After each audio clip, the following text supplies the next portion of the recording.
अपनी मीटिंग को स्टार्ट करते हैं। सबसे पहले मंगलाचरण करेंगे, सभी हाथ जोड़ ले रहे।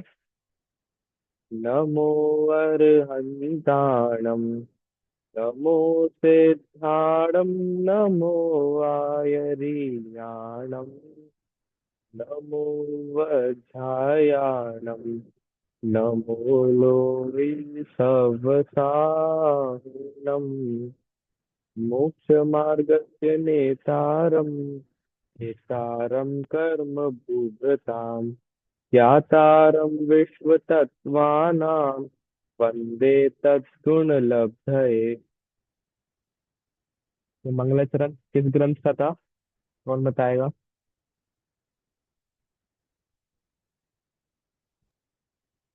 तत्वर मंगलाचरण सूत्र।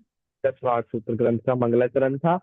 और तत्वार सूत्र ग्रंथ के आधार से ही कल हमने देखा था कि जो अभी प्रेजेंट में सिचुएशंस हो रही है, अभी जो प्रेजेंट में मेरे साथ कोई भी परिस्थिति हो रही है, जो मेरा शरीर मुझे मिला, जो मेरी गति मुझे प्राप्त हुई, इन सब के पीछे क्या कारण था? अभी मैं कुछ सही से नहीं जान पा रहा हूँ, और मेरे साथ में बैठा हुआ व्यक्ति सब कुछ अच्छा जान लेता है। वो एक रात पहले पढ़े पेपर से, और अगले दिन देखे तो रिजल्ट में टॉप कर गया वो। और मैंने पूरी साल मेहनत की और मेरे फिर भी अच्छे मार्क्स नहीं आए। ऐसे ही आप देखेंगे, एक मार्केट है, कपड़ों की मार्केट। उस कपड़े की मार्केट में सारे लोगों के पास लगभग सेम वैरायटी के कपड़े हैं।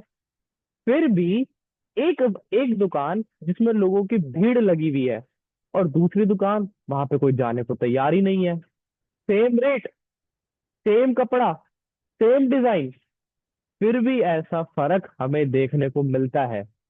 ऐसे ही एक अध्यापक ने 30 बच्चों को एक साथ पढ़ाया, फिर भी हमें वहां भेद दिखता है कि एक तो एक बार में ही समझ जाए, पर दूसरा है जो शाम को ट्यूशन जाता है, उसके बाद खुद पढ़ता है, तब जाके उसे कुछ चीज समझ आती है।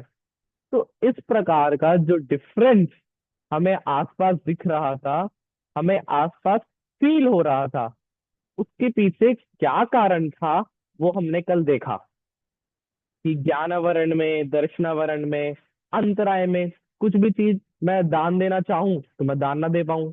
मुझे कुछ लाभ मिलना हो या मैं किसी को लाभ देना चाहूं तो प्रॉब्लम।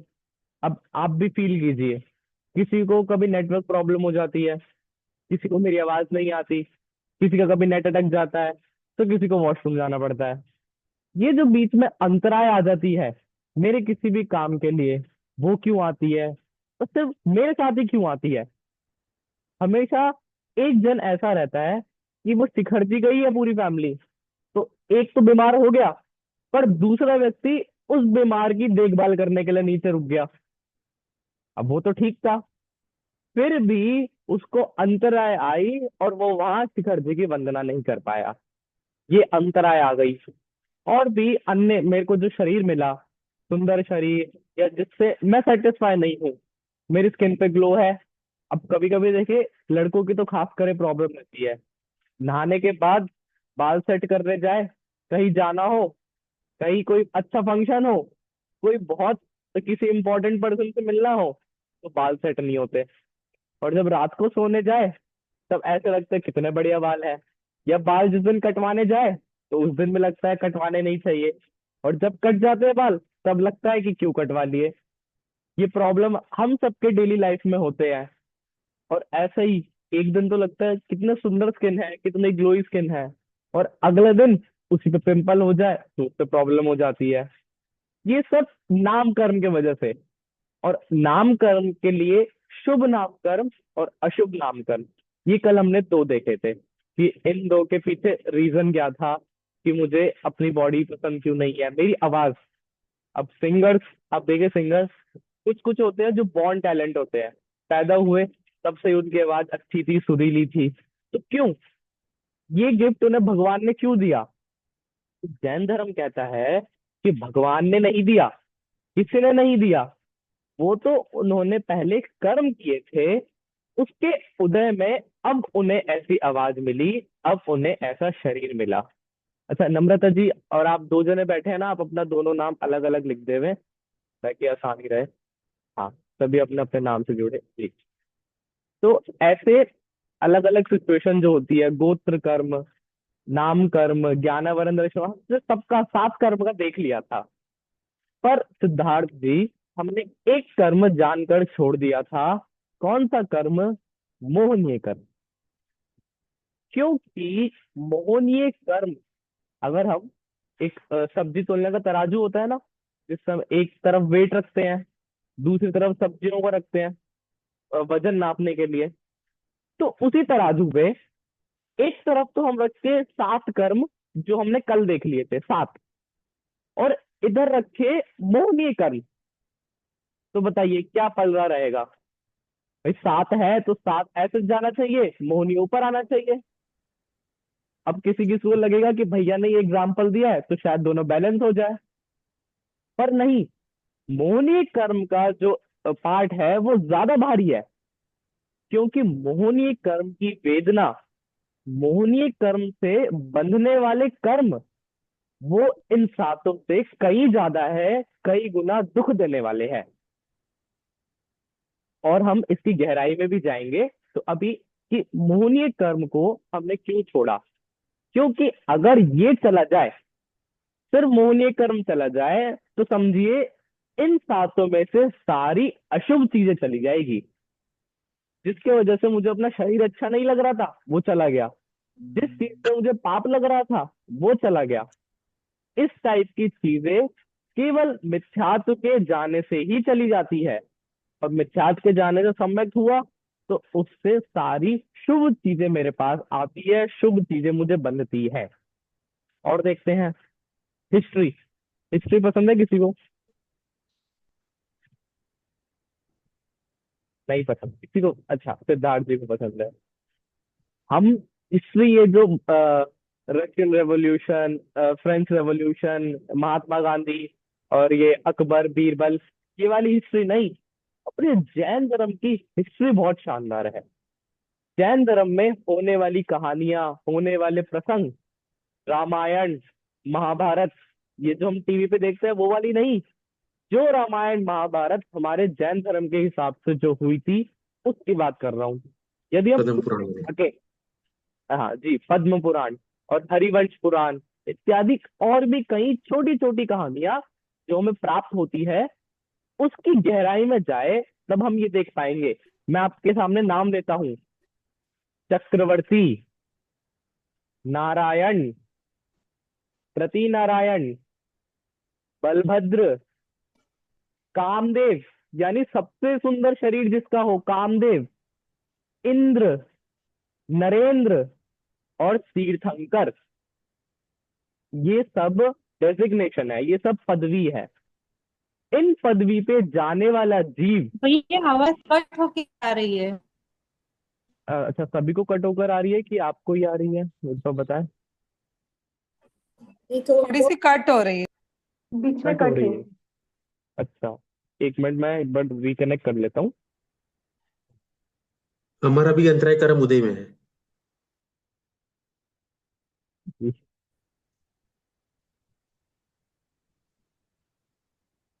चलिए, प्रैक्टिकली हो गया अंतराय कर्म का।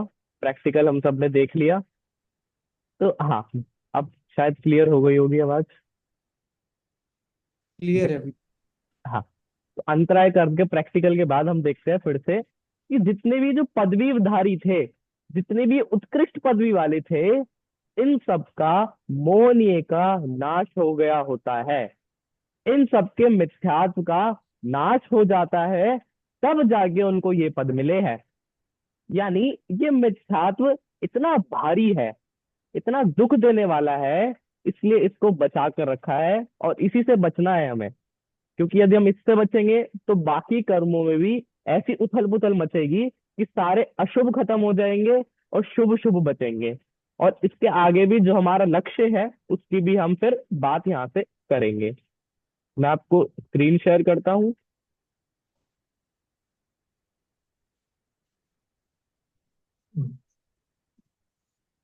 हाँ, सबसे पहले मोहनीय।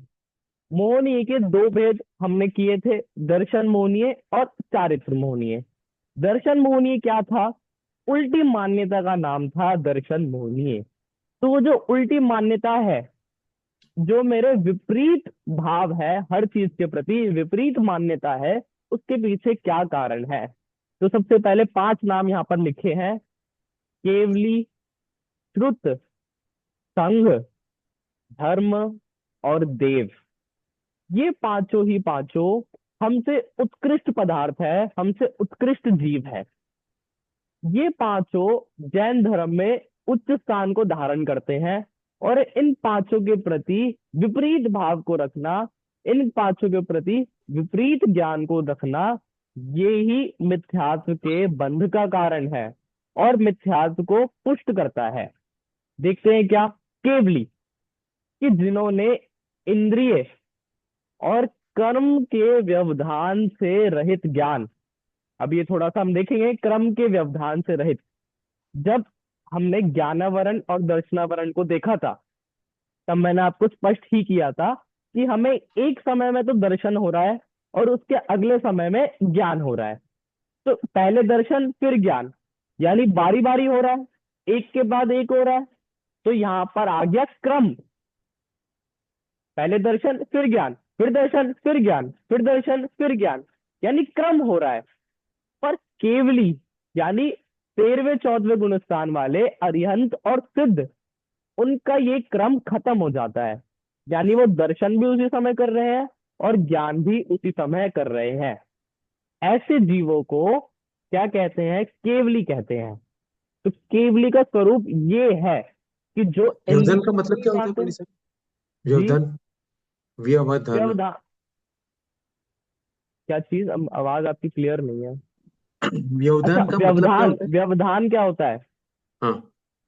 व्यवधान यानी ये व्यवस्था, ओके। क्रम की जो ये व्यवस्था बनी है ना, ये क्रम का व्यवधान, या कहे ये स्टेटमेंट क्रम का, क्रम से होने वाला ये नियम, इससे ओके। रहित है। हाँ, और कहे क्रम के भेद से रहित है। इसलिए उन्हें केवली कहते हैं, क्योंकि वो सर्व को जान रहे हैं।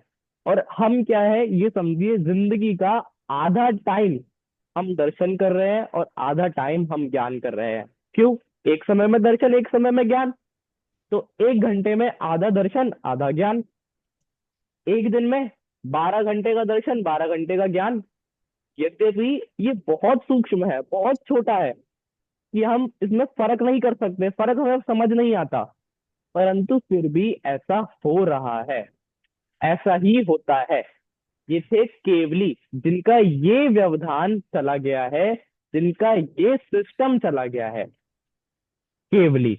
श्रुत, अब जो वो केवली थे, पहले ही वर्ड श्रुत के आगे केवली, ऐसे जो भगवान थे, उनका कथित, उनके द्वारा कहा गया और गणधर के द्वारा अवधारित, यानी गणधर के द्वारा गूथा गया, उसे श्रुत कहते हैं।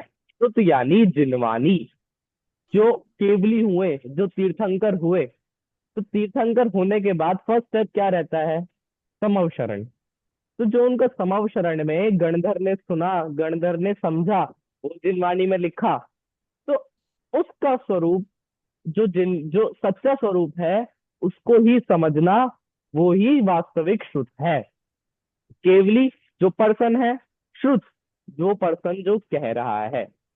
जैसे अगर दो भाई बहन है, बड़ा भाई है, छोटी बहन है, तो अक्सर ऐसा होता है कि बहन भाई की बात नहीं मानती। मतलब अगर उसका पानी ले आ, मैं क्यों लाऊं?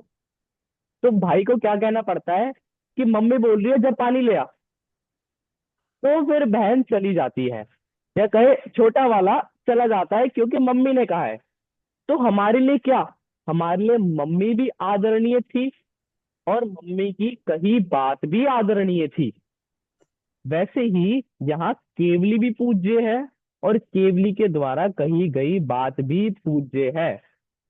और क्या? शुद्ध केवली संघ। संघ किसे कहते हैं? रत्नत्रय से युक्त मुनियों का समूह।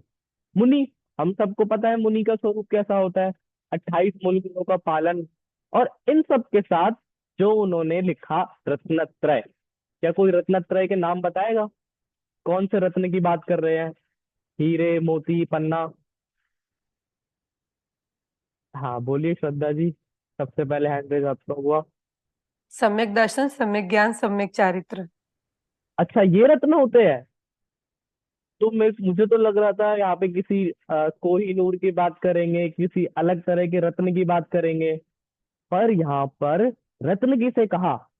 सम्यक दर्शन को, सम्यक ज्ञान को और सम्यक चारित्र को रत्न कहा।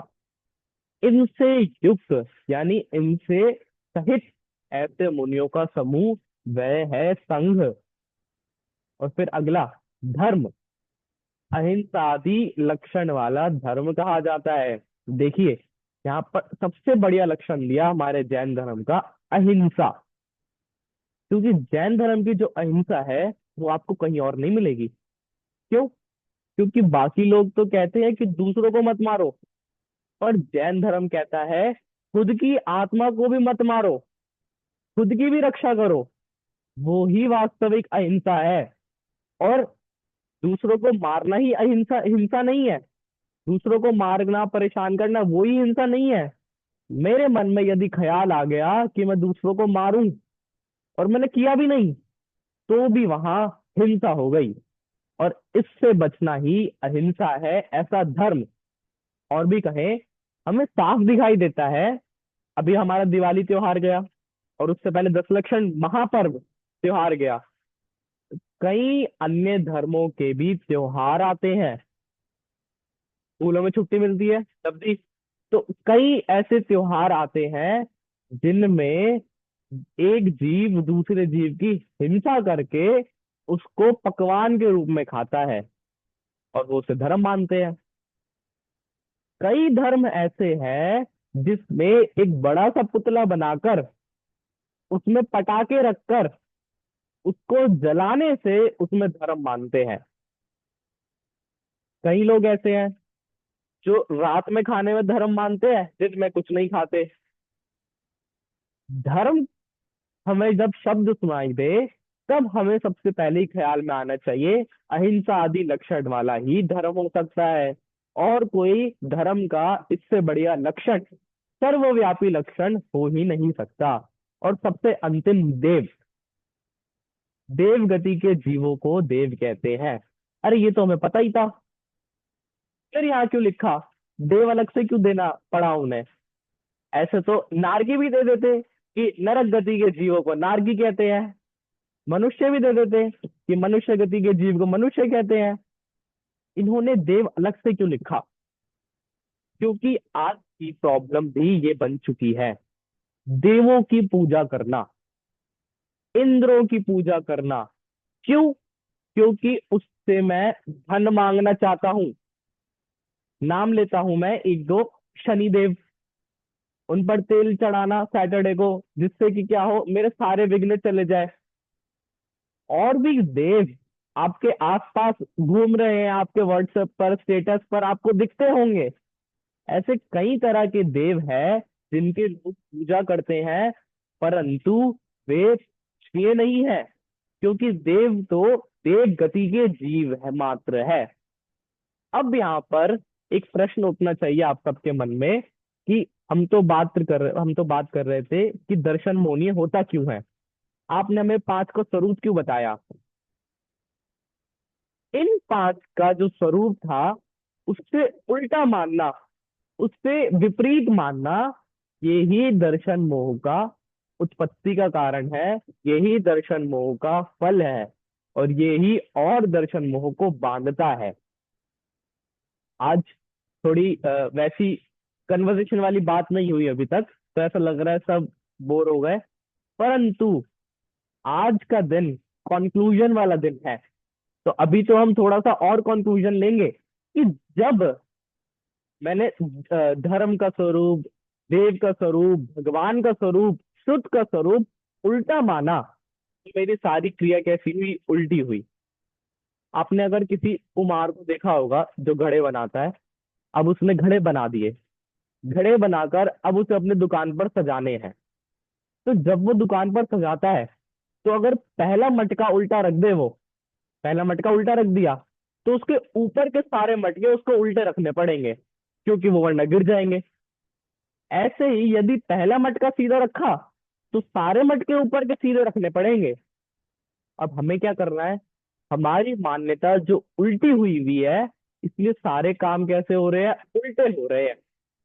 अब हमें सबसे पहले उस मान्यता को ही सही करना है, जिससे कि मेरे सारे काम कैसे हो जाए, सीधे हो जाए। हमने देव का स्वरूप समझा कि भी हम मंदिर में जाकर, मंदिर में जाकर तीर्थ करने जब जाते हैं, तब भी भगवान से मांग करते हैं। तब भी भगवान से कभी ना कभी मन में आ जाता है कि हमें ये मिल जाए। जैसे पेपर से पहले यदि मंदिर में गए, पेपर है वाला दिन है, सुबह मंदिर में गए, मम्मी ने भेजा कि मंदिर में दर्शन करने जाना चाहिए उस दिन, तो हमारे यदि मन में ना हो ना, तब भी एक बार आ ही जाएगा, पेपर अच्छा चला जाए, पेपर अच्छा चला जाए। हमने ये सब समझ लिया, फिर भी एक बार कहीं ना कहीं आ ही जाएगा।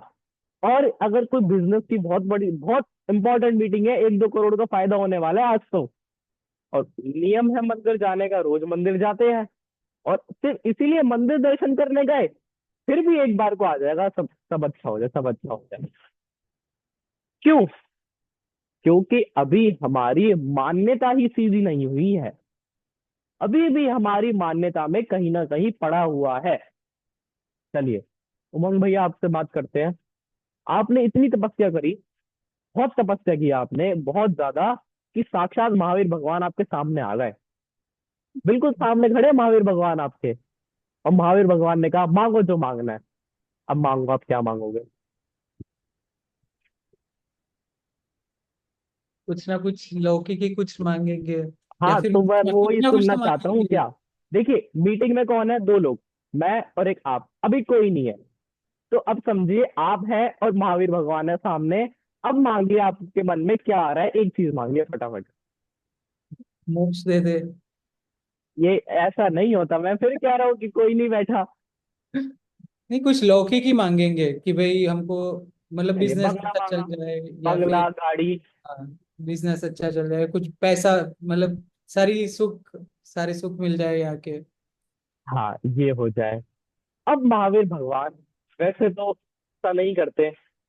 अब ऐसी बात सुनकर उन्हें गुस्सा ना आए तो क्या आए, जब उन्होंने इन सब चीजों को खुद छोड़ दिया, अपना राजपाट, अपना रथ, अपना घोड़े, अपने हाथी, सब छोड़ दिया, और अब महावीर भगवान से वही चीज जाके मांगे,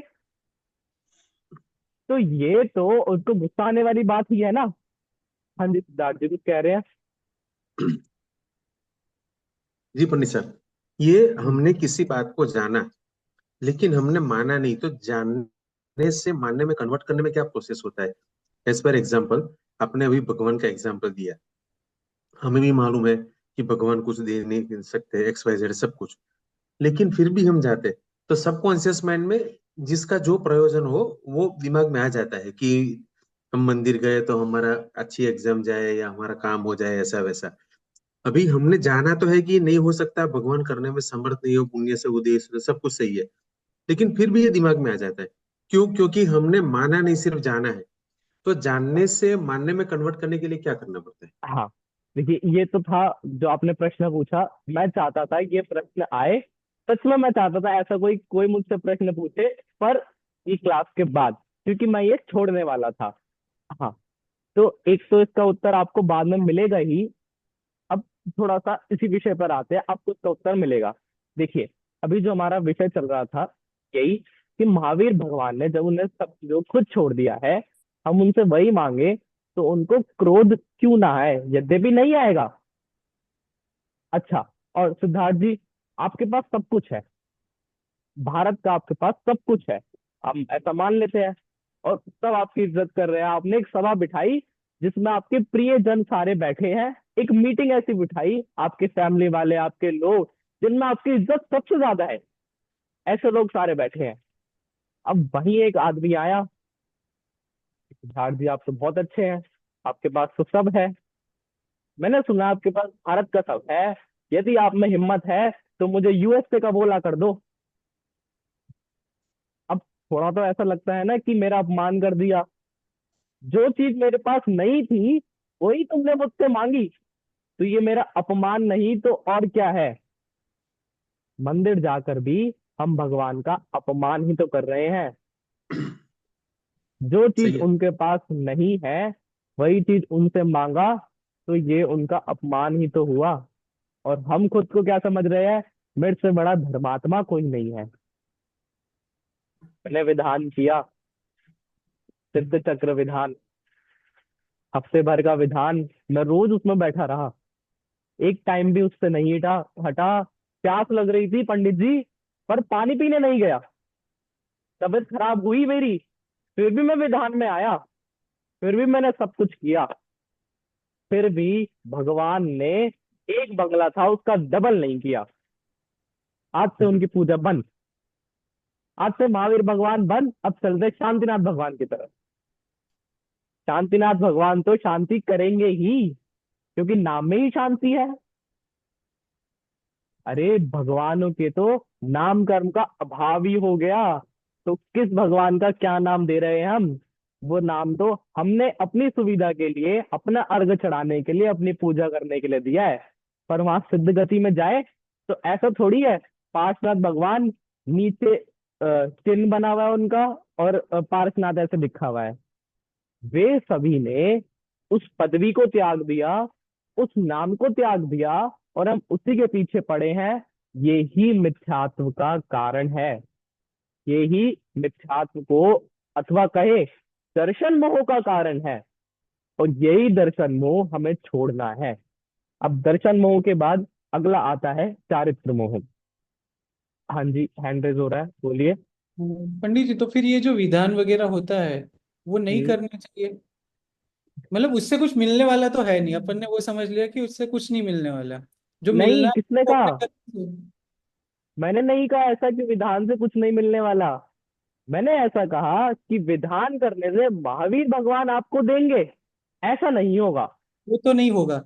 हाँ, अब वो चारित्र मोह के बाद यही बात करेंगे हम कि फिर क्या होना, क्या हम करें, क्या कैसे क्या करें। और ऐसा नहीं है कि विधान हम नहीं करेंगे तो हमें कुछ नहीं मिलेगा। चलिए अभी थोड़ा चारित्र मोह की तरफ चलते हैं, फिर उसके बाद आपके प्रश्न जो आ रहे हैं, जो मैं चाहता था आए, उन्हीं सबका उत्तर हम देखेंगे। चारित्र मोह के आश्रव का कारण क्या है? सबसे पहला, स्वयं कषाय करना। स्वयं खुद ही क्रोध मान माया लोभ करना, खुद ही कषाय करना, ये आने वाली कषाय को जन्म देगा। मैं अभी खुश हो रहा हूं, तो कहते हैं ना, अभी हंस ले जितना हंसना है, बाद में रोएगा। अभी जितना मैं पाप में मजे ले रहा हूं, उतना बाद में रोना पड़ेगा। और दूसरों में कषाय उत्पन्न कराना। अब दूसरा उदास है, उसको जाकर जोक सुना दिया, इधर उधर की बातें कर दी, तो उसके और परिणाम बेकार हो गए, उसका और कुछ पाप बन गया। दूसरों को खुद गुस्सा दिला देना, इधर की बात उधर करके भिड़ा देना, ऐसे करके दूसरों में कषाय को तो उत्पन्न करा रहा हूं, साथ साथ मेरे कषाय भी बन रहे हैं, जो कि खतरनाक उदय को देने वाले हैं। इसके साथ तीसरा, चारित्रवंतों के चारित्र पर दूषण लगाना, निंदा करना। चारित्रवंत कौन है? जो जैन धर्म के सच्चे मार्गी है। देखिए, मैंने स्क्रीन शेयर बीच में से हटा दिया, अभी दो तीन पॉइंट नीचे बचे थे, क्योंकि इस पर बहुत गहरी बात करनी थी। चारित्रवंतों के चारित्र पर लांछन लगाना। आपने पवन पवन अंजय, हनुमान, नाम सुना है? हनुमान का तो नाम सुना ही होगा आप सबने। उनके पिता का नाम क्या था? राजा पवन अंजय। और माता का नाम सती अंजना, रानी अंजना। क्या आप सबको कहानी मालूम है ये? अच्छा, किस किस को कहानी मालूम है, हैंड रेस करें। अच्छा, एक दो तीन। चलिए, फिर तो मजा आएगा। अब ये कहानी थोड़ी सी देखते हैं। सिद्धार्थ जी, तो ये तैयार है? हुआ क्या, पवन अंजय, पहले की बात, जब उनकी शादी नहीं हुई थी, पवन अंजय आकाश में गमन करते हुए जा रहे थे, और वहीं उन्होंने एकदम से नीचे देखा अंजना को। और अंजना का रूप देखकर, उसकी सुंदरता देखकर बेहोश हो गए। और जब ये बात उनके माता पिता को पता चली पवन अंजय के, कि बड़े राजा, मेरा बेटा बेहोश हो गया, किसने किया बेहोश? तब पवनंजन ने कहा, मुझे तो शादी करनी है, मुझे तो वही चाहिए। पिता पूछ रहे हैं, अरे क्या चाहिए, किससे करनी है, क्या करनी है? अरे वो वहां लड़की देखी थी और देखकर ही मोहित हो गया और उससे बेहोश हो गया, मुझे तो वही चाहिए। अरे अरे, तू टेंशन क्यों ले रहा है? हम बड़े राजा है, वो छोटे राजा है। अभी तेरा कोई अच्छा सा मुहूर्त निकाल के 1-2 महीने बाद बढ़िया शादी करेंगे, सबको बुलाएंगे, क्यों दिक्कत कर रहा है? कि नहीं, मुझे तो अभी चाहिए, अभी शादी करनी है, अभी चाहिए। अब बताइए भैया, कोई आपका बेटा हो ऐसे करे, किसी स्त्री पर मोहित हो जाए कि अभी चाहिए, अभी उसी से शादी करनी है? राजा को भी मन में आया कि ठीक है, फिक्स कर दी, 1 आध दिन का मुहूर्त निकाल के फिक्स कर दी शादी। अब पवन अंजय फिर परेशान, चले गए रात में उसके पास देखने कि आकाश में उड़ना तो आता ही था और भी विद्या प्राप्ति, तो उसके नगर में चले गए, घर के ऊपर पाइप से चढ़कर टेरेस पे चले गए। अब उन्होंने वहां देखा, अंजना अपनी 2-3 सखियों के साथ, दासियों के साथ बैठी हुई बातें कर रही है। अब एक दासी ने बोला, निशी दीदी, एक दासी ने बोला, कौन था वो तेरा दीवाना जो तेरी शक्ल देखकर ही बेहोश हो गया? कहीं फिर से हो गया तो? अब अंजना थोड़ी सी शर्मा कर मुस्कुरा गई। पवन अंजन ने दूर से देख लिया। क्या देखा? कि मैं बार बार बेहोश होता थोड़ी फिरूंगा। मुझे कमी थोड़ी है जो मैं इसके रूप पे इतना मोहित हो गया। भाई साहब, उन्होंने शादी कर ली और 22 साल तक अंजना का मुंह नहीं देखा, अंजना से दूर रहे 22 साल तक, जिसके लिए एक दिन पहले तो बेहोश हो गए थे कि वही चाहिए, वही चाहिए, वही चाहिए। अब शादी हो गई, मिल गई, पत्नी बन गई, तो 22 साल तक उसका मुंह नहीं देख। और फिर अब 22वें साल में तो पवन अंजय किसी जंग के मैदान में थे, जंग चल रही थी, लड़ाई चल रही थी, और ये अंजना अपने ससुराल पवन अंजय के घर में थी। अब रात के अंधेरे में एक पेड़ पर पवन अंजय ने देखा कि 2 पक्षी, एक चकवा एक चकवी, दोनों आपस में एक दूसरे के लिए तड़प तड़प रहे हैं, आपस में एक दूसरे से मिलना चाहते हैं। अब इतना सा देखते ही पवन अंजय को एकदम से ख्याल आया कि ये तो जानवर है और सिर्फ रात के वजह से तड़प रहे हैं। अंजना, जिसको 22 साल तक मैंने जिसको छुआ तक नहीं, मैंने जिससे बात नहीं की, जिसको मुंह तक नहीं देखा, उसका क्या हाल हो रहा होगा? तुरंत जंग छोड़ी और चुपके से पीछे से निकल गए अंजना से मिलने। अंजना से मिले, 1-2 दिन साथ में रहे, कुछ दिन साथ में रहे, और जाते वक्त उसको अपनी अंगूठी दे दी कि किसी को बताना मत मैं आया था, वरना लोग कायर समझेंगे। वापस जंग में चला गया। अब इतने के बाद पीछे से अंजना हो गई प्रेग्नेंट, क्योंकि ये पवन अंजय मिलने गया था। अब वो प्रेग्नेंट हो गई। अब की जो सास सास ससुर, वो उसको रखने को तैयार नहीं, कि मेरा बेटा जंग पे है, व्यभिचारिणी, तूने क्या किया, तूने पाप किया, अब हम ये नहीं रखेंगे। उसको घर से निकाल दिया। उसको घर से निकाला, वो अपने मायके गई, तो वहां पर उसको माता पिता ने रखा। वो अंगूठी दिखाती है सबको कि उन्होंने अंगूठी दी है, वही थे, तो मानने को तैयार नहीं कोई। अब मेरा आपसे प्रश्न है श्रद्धा जी, कि इसमें, इन सब परिस्थिति में अंजना की क्या गलती? हमने कहानी सुनी अभी तक पूरी, इसमें अभी तक ये अंजना की क्या गलती रही? कोई गलती पूर्व नहीं दिखती कर्म अंजना का, की। पूर्व कर्म किए हुए कर्म उदय में। जब मैं बोलूँ ना हैंड रेस करके, तभी। अब मैं ऐसे नाम लेकर पूछूं तो ऐसे ना बोले, हाँ, कि क्या गलती रही अभी तक की जो हमने उसकी कहानी सुनी? कि भैया मैं तो कोई गलती ही नहीं दिख रही। तो रुको, मैं बताता हूँ गलती उसकी। पूर्व भव में अपनी देवरानी की जो जिनेंद्र प्रतिमा थी ना, वो उसने 22 मिनट के लिए छुपा दी थी। और जब 22 मिनट बाद उसे ख्याल आया कि नहीं करना चाहिए, जिनेंद्र भगवान की प्रतिमा है, उसके दर्शन रुक रहे हैं, तो उसने वापस दे दी। क्या किया था उसने? चीज छुपा दी थी। कितनी देर के लिए? 22 मिनट के लिए। और इसका फल उसको क्या मिला? 22 साल तक पति का वियोग, और उसके बाद भी उसको जंगल में निकाल दिया, उसके माँ बाप ने निकाल दिया, उसके सास ससुर ने उसको निकाल दिया। कर्म। क्यों? क्योंकि जिनेंद्र भगवान का उन्होंने अपमान किया। और देखिए, ऐसी कई कहानियां आपको सुनने को मिल जाएगी ऐसी। कार्तिकेय अनुप्रेक्षा, कार्तिकेय मुनि द्वारा लिखा गया ग्रंथ, उसमें उन्होंने एक और सच्ची घटना सुनाई, सच्ची कहानी सुनाई।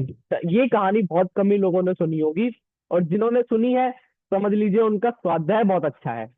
बहुत अंडररेटेड कहानी है कि उज्जैन नगरी थी। बहुत ध्यान से सुनना, फिर मैं आपसे पूछूंगा इसके बीच में प्रश्न, आपको ही बताने हैं।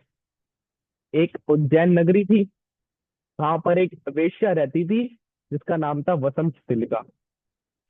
अब वहां का सेठ, वहां का राजा उस वसंत तिलका पे मोहित हो गया, पसंद आ गई, तो उसको पैसे वैसे देकर अपने साथ घर में रखने लगा। अब जब थोड़े दिनों बाद वो वसंत तिलका पेट से हो गई, गर्भवती हो गई, अब थोड़ा थोड़ा उसका रूप ढलने लगा, तो उस सेठ ने, राजा ने उसको वापस बाहर निकाल दिया। अब उस वसंत तिलका के जो वैश्या थी, उसके दो जुड़वा बच्चे हुए, एक लड़का एक लड़की। कहाँ वो वेश्या, कहाँ ये दो नन्हे मुन्ने बच्चे, कैसे पाले उनको? तो उस वसंत तिलका ने क्या किया, एक को नॉर्थ में, एक को साउथ में, किसी किसी घर के आगे रख दिया, और वो लोग उसको, बच्चों को उठाकर कि किसी इसका कोई नहीं है, ले गए अपने अपनी जगह। कर्म का संयोग देखो, जो भाई बहन जुड़वा बच्चे थे, 18 19 20 साल बाद उन्हीं दो बच्चों की अरेंज मैरिज हो गई।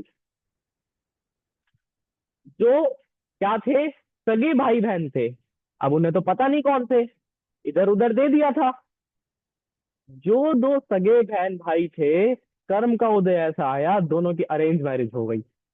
अरेंज मैरिज हो गई, लड़के का नाम था देवदत्त। अब लड़की का मुझे थोड़ा ख्याल कम आ रहा है, ठीक है। तो अब वो देवदत्त अपने बिजनेस के काम से बार बार अक्सर उज्जैन जाता था। अब उज्जैन में कौन रहती थी, वही वसंत तिलका। अब उसको, वो जो देवदत्त है, उसको वो वसंत तिलका पसंद आ गई। अब जब जब वो उज्जैन जाता, तब जब वो वसंत तिलका के साथ मिलता, उसके साथ रहता। अब ऐसे ही करके अब वो वसंत तिलका फिर से गर्भवती हो गई। किसके द्वारा, देवदत्त के द्वारा। अब उनके द्वारा एक जन्मा गया बच्चा, लड़का। अब उस लड़के को जब जब देवदत्त की पत्नी, जो उसकी बहन थी, वो उसको देखती, बार बार उसको थोड़ा राग होता कि ये शायद कोई अपना है। ऐसा किसी किसी को देखकर लगता है ना कि हमारा तो कुछ पूर्व का संबंध रहा होगा। अब बार बार उसको देख के राग उत्पन्न हो। अब वो जो पत्नी थी, जो बहन थी, वो एक अवधि ज्ञानी मुनिराज के पास गई कि ऐसा मेरे साथ क्यों हो रहा है, क्या मेरा इसके साथ कोई रिश्ता है? तो उन मुनिराज ने कहा, एक नहीं 6 रिश्ते हैं। क्या? कि एक तो देवदत्त का बेटा है, और तू उसकी बहन है, तो तू उसकी बुआ लगी, और तू देवदत्त की पत्नी भी है, तो ये तेरा बेटा भी लगा। अब ये तेरी माँ वसंत तिलका से उत्पन्न हुआ है, वसंत तिलका इसकी माँ की, उससे उत्पन्न हुआ है, तो ये तेरा भाई भी लगा।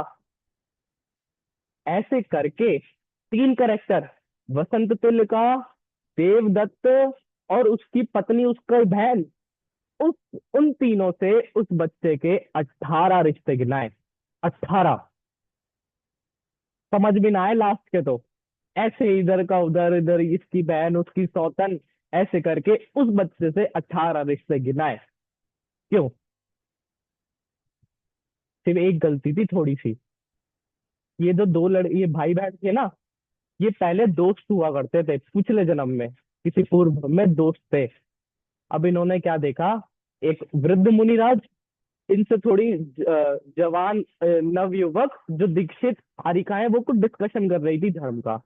तो थोड़ा दूर गए, वहां देखा कि जवान हारिका और वहां से थोड़े वृद्ध मुनिराज उनसे डिस्कशन कर रहे थे। तो बस ऐसा थोड़ा सा मजाक करके कि देखो, बूढ़ों के साथ जवान, जवान के साथ बूढ़ा, ऐसा जरा सा मजाक किया, ऐसा थोड़ा सा अवर्णवाद किया, जिसके उदय में अब ऐसी स्थिति हुई।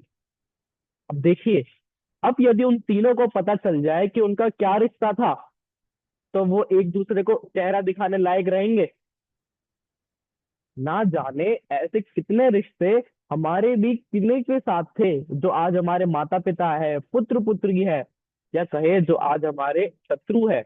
उनके साथ ना जाने कैसे पूर्व में हमारा रिश्ता रहा होगा कि हम उनके साथ ऐसा कर रहे हैं। क्यों? सिर्फ थोड़ा सा उन्होंने मजाक उड़ा दिया था, थोड़ा सा उन्होंने अवर्णवाद कर दिया था। और ये बात सारी कहाँ से आई? ये बात सारी उठ के आई है यहाँ से। चारित्रवंतों के चारित्र में दूषण लगाना, निंदा करना। सारी बात यहाँ से उठ के आई कि मैंने आपको दो कहानियां जो जैन धर्म की सबसे महत्वपूर्ण कहानियों में से है, कि हमारा थोड़ा सा मजाक, हमारा थोड़ा सा दूषण हमें कहाँ तक पहुंचा सकता है, हमें कितना निंदनीय कर सकता है, ये हमें पता होना चाहिए। ये सब चारित्र मोहनीय के आश्रम के कारण है।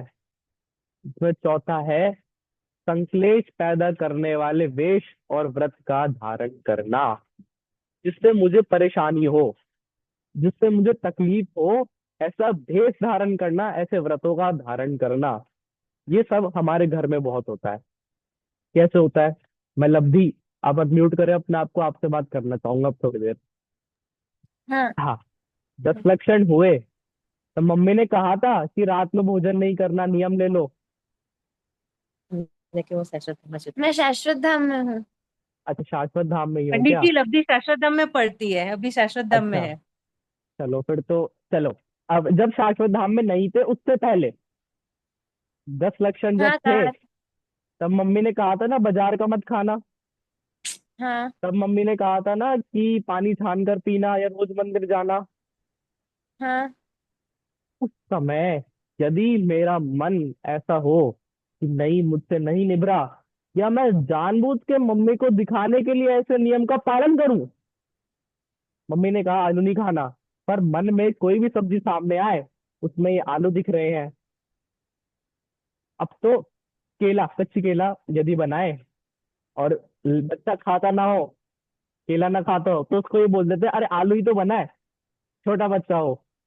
क्यों? क्योंकि हम उसको नियम बाहर से दिलाना चाहते हैं, हम उसका अंतरंग ना सुधार कर हम उसे बांधना चाहते हैं। और सुनिए, अभी जब 10 लक्षण हुए, तब रोज मैंने उसमें एक बात कही, जो नियम, जो व्रत मुझे परेशान कर रहे हैं, वो व्रत, वो नियम जैन धर्म के व्रत नहीं है, वो जैन धर्म के नियम नहीं है। क्योंकि नियम और व्रत तो टेंशन फ्री होने का नाम है, सुख का नाम है। मैं परेशान हूं, ये उनका काम नहीं है। ऐसे व्रतों का धारण करना, ऐसे संकलेश व्रतों का धारण करना, ये सब चारित्र मोह का ही बंध का कारण है, चारित्र मोह का ही कारण है। और अगला, शीलवंतों को शील पालन करने से चलायमान करना। इसकी भी बहुत कहानियां मिल जाएगी आपको। जी सिद्धार्थ जी पूछ रहे हैं कुछ, पूछिए। तो पंडित साहब, जो व्रत या जो भी नियम ले और हमें आनंद नहीं दे तो वो नहीं लेना चाहिए। अच्छा, वही जो भी बात ऐसी मैंने बोली कि जिसमें मुझे परेशानी हो रही है, इसमें ये जोड़े, यदि मैं किसी को दिखाने के लिए कर रहा हूं, तो ऐसे व्रत का लेना या ना लेना एक ही बात है। परंतु ऐसे पर्व के अवसर पर, किसी स्पेशल ओकेजन के अवसर पर, हमें व्रत और नियम का अपनी योग्यता के अनुसार, अपनी योग्यता के अनुसार उन्हें धारण करना चाहिए। ऐसा नहीं कि भाई ने इतने ले लिए 20, तो मैं 21 लूंगी। हमारे यहाँ तो ऐसा चलता था कि जब हम छोटे थे, तब हम एक एक डायरी बनाते थे, मैं और मेरी बहन। उसमें नियम लिखते थे अपने, और 10 लक्षण के 10 बॉक्स बनाते थे आगे, कि ये वाला फॉलो हो गया, ये वाला फॉलो हो गया, और फिर लास्ट में देखते थे किसने कितना किया। अब यदि मैं इसके लिए व्रतों का, नियम का धारण कर रहा हूं, तो उनका होना कोई काम का नहीं है। वो पुण्य का बंधन, वो मोक्ष मार्ग में मुझे नहीं ले जाएंगे। इसलिए ये बात कही गई, अन्यथा व्रतों को धारण करना ही चाहिए। अब जो अगला पॉइंट आया था, शीलवंतों के शील को चलायमान करना, इसकी भी बहुत कहानियां हैं। पांडव, 5 पांडवों के नाम सुने होंगे आपने। अब वो 5 पांडव दीक्षा में खड़े हैं। दीक्षा ले ली 5 पांडव ने, महाभारत का युद्ध हो गया, 5 ने दीक्षा ले ली। अब उनका वैरी, अब उनका दुश्मन, जिन्होंने उन पर उपसर्ग किया, जिन्होंने उनको उनका तपस्या भंग करने की कोशिश की, यानी चलायमान करने की कोशिश की, ऐसा कोई प्रयास करना, वो क्या है? चारित्र मोह के बंध का कारण है, चारित्र मोह का ही कारण है। और भी इसमें लेख कई उदाहरण मिल जाएंगे आपको उपसर्ग वाले। क्या कोई बताना चाहेगा एक किसी उपसर्ग का उदाहरण जो हुआ हो, आपने सुना हो?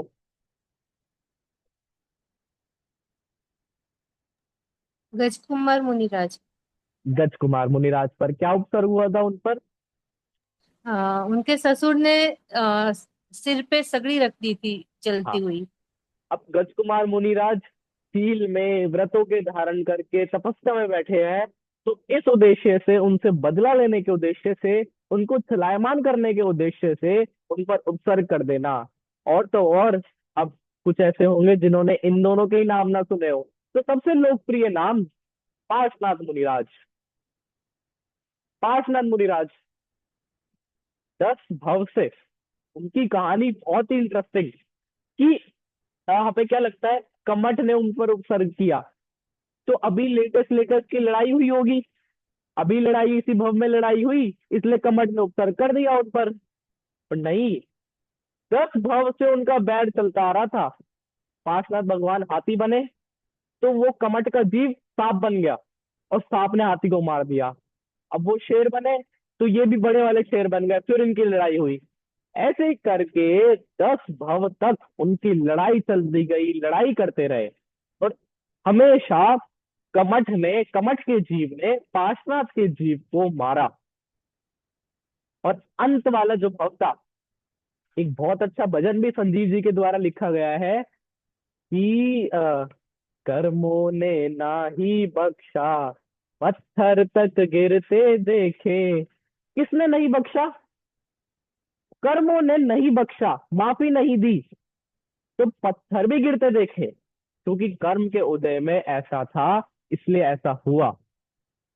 अब और आगे चलते हैं, चारित्र मोह का बस 1 या 2 बचा है, उसके बाद जो आज का हमारा टॉपिक है, जिसकी सारी बात चलनी है, उस पर भी बात करेंगे। शील व्रतों की निंदा करना। पहला क्या था? शील व्रतों को उनके शील से चलायमान करना। अब क्या है? उनकी निंदा करना, यानी कि वो गलत कर रहे हैं, वो अच्छा नहीं कर रहे, या वो तो ढोंगी है, वो तो सिर्फ दिखाने के लिए कर रहा है, ऐसा करके शील व्रतों का उनका निंदा करना, ये सब भी चारित्र मोहनीय के आश्रव का कारण है। देखिए, हमारा अभी पूरा 1 घंटा हो गया है, और ऐसा अभी तक कोई कर्म नहीं था जिसकी हमने इतनी बात की गई हो। क्यों? क्योंकि पलड़ा मोहनी कर्म का भारी था, इसलिए इसको थोड़ा गहराई से जानना भी जरूरी था। मोहनी कर्म का आश्रव यदि हम रोकते हैं, मोहनी कर्म का यदि हम नाश कर देते हैं, तो हमारी जो बाकी की कर्म है ना, ये तो चुल्लू भर पानी का खेल है। 3 लोग, 3 लोग का इमेजिनेशन हम करें, कितना बड़ा है 3 लोग? अब वो पूरा 3 लोग पानी से भरा है, सिर्फ पानी है उसमें 3 लोग पे। अब उस पानी में से, वो पानी 8 कर्म जितना है, समझिए वो 8 कर्म पानी बन गए, तो वो 3 लोग को पूरा उन्होंने भर दिया। अब भैया, उमंग भैया, कि उसमें से मोहनीय कर्म का पानी वाला हिस्सा हम हटा दें, तो कितना बचना चाहिए बाकी पानी? कितना होगा मोहनीय कर्म? चलो, अगर 3 लोग है, तेज गति हटा देते हैं, तो मनुष्य और नरक जितना तो हो गए बाकी कर्म। नहीं, ये तो थोड़ा ज्यादा लग रहा है। एक काम करते हैं कि मनुष्य वाला हिस्सा हटा देते हैं, तो देव वाला और नरक वाला हिस्सा तो होगा। कि अगर हम दर्शन मोहनीय मोहनीय कर्म पूरा हटा दे, तो जो बाकी 7 कर्म बचते हैं ना, वो बचते हैं चुल्लू भर। कहाँ तो 3 लोग भरा जितना पानी, और कहाँ बच गए चुल्लू भर। ये जो सारी मेहनत हम कर रहे हैं, ये सारी मेहनत ये 3 लोग जितना पानी सुखाने की कर रहे हैं, ये दर्शन मोह को हटाने की कर रहे हैं। अब ये चुल्लू भर पानी हटाना है, तो बताइए कितना टाइम लगना चाहिए? कितनी मेहनत करनी चाहिए? अच्छा, किसी को इतना पानी हटाना आता है, तो क्या उसको इतना पानी हटाना नहीं आएगा? आएगा, सीधी सी बात है। परंतु यही बात हमें समझ नहीं आती। हम क्या कर रहे हैं? हम ये चुल्लू भर हटाने का ट्राई करते हैं, हम वो 3 लोग जितना पानी हटाने को सोचते ही नहीं है। कैसे? अब अपनी बात पर चल रहे हैं। अब जो हमारा टॉपिक है वो स्टार्ट हो चुका है। दीदी, मुझे कोई प्रॉब्लम आई तो मैं क्या करता हूँ, उस प्रॉब्लम को हटाने के चक्कर में पड़ जाता हूँ। मेरे बाल टूट रहे हैं, तो बड़े से बड़ा डॉक्टर, कितने ही पैसे खर्च हो जाए, प्राण जाए पर बाल ना जाए। बाल से तो सुंदरता बढ़ती है, बाल तो सब कुछ है, और लड़कों के लिए तो खासकर।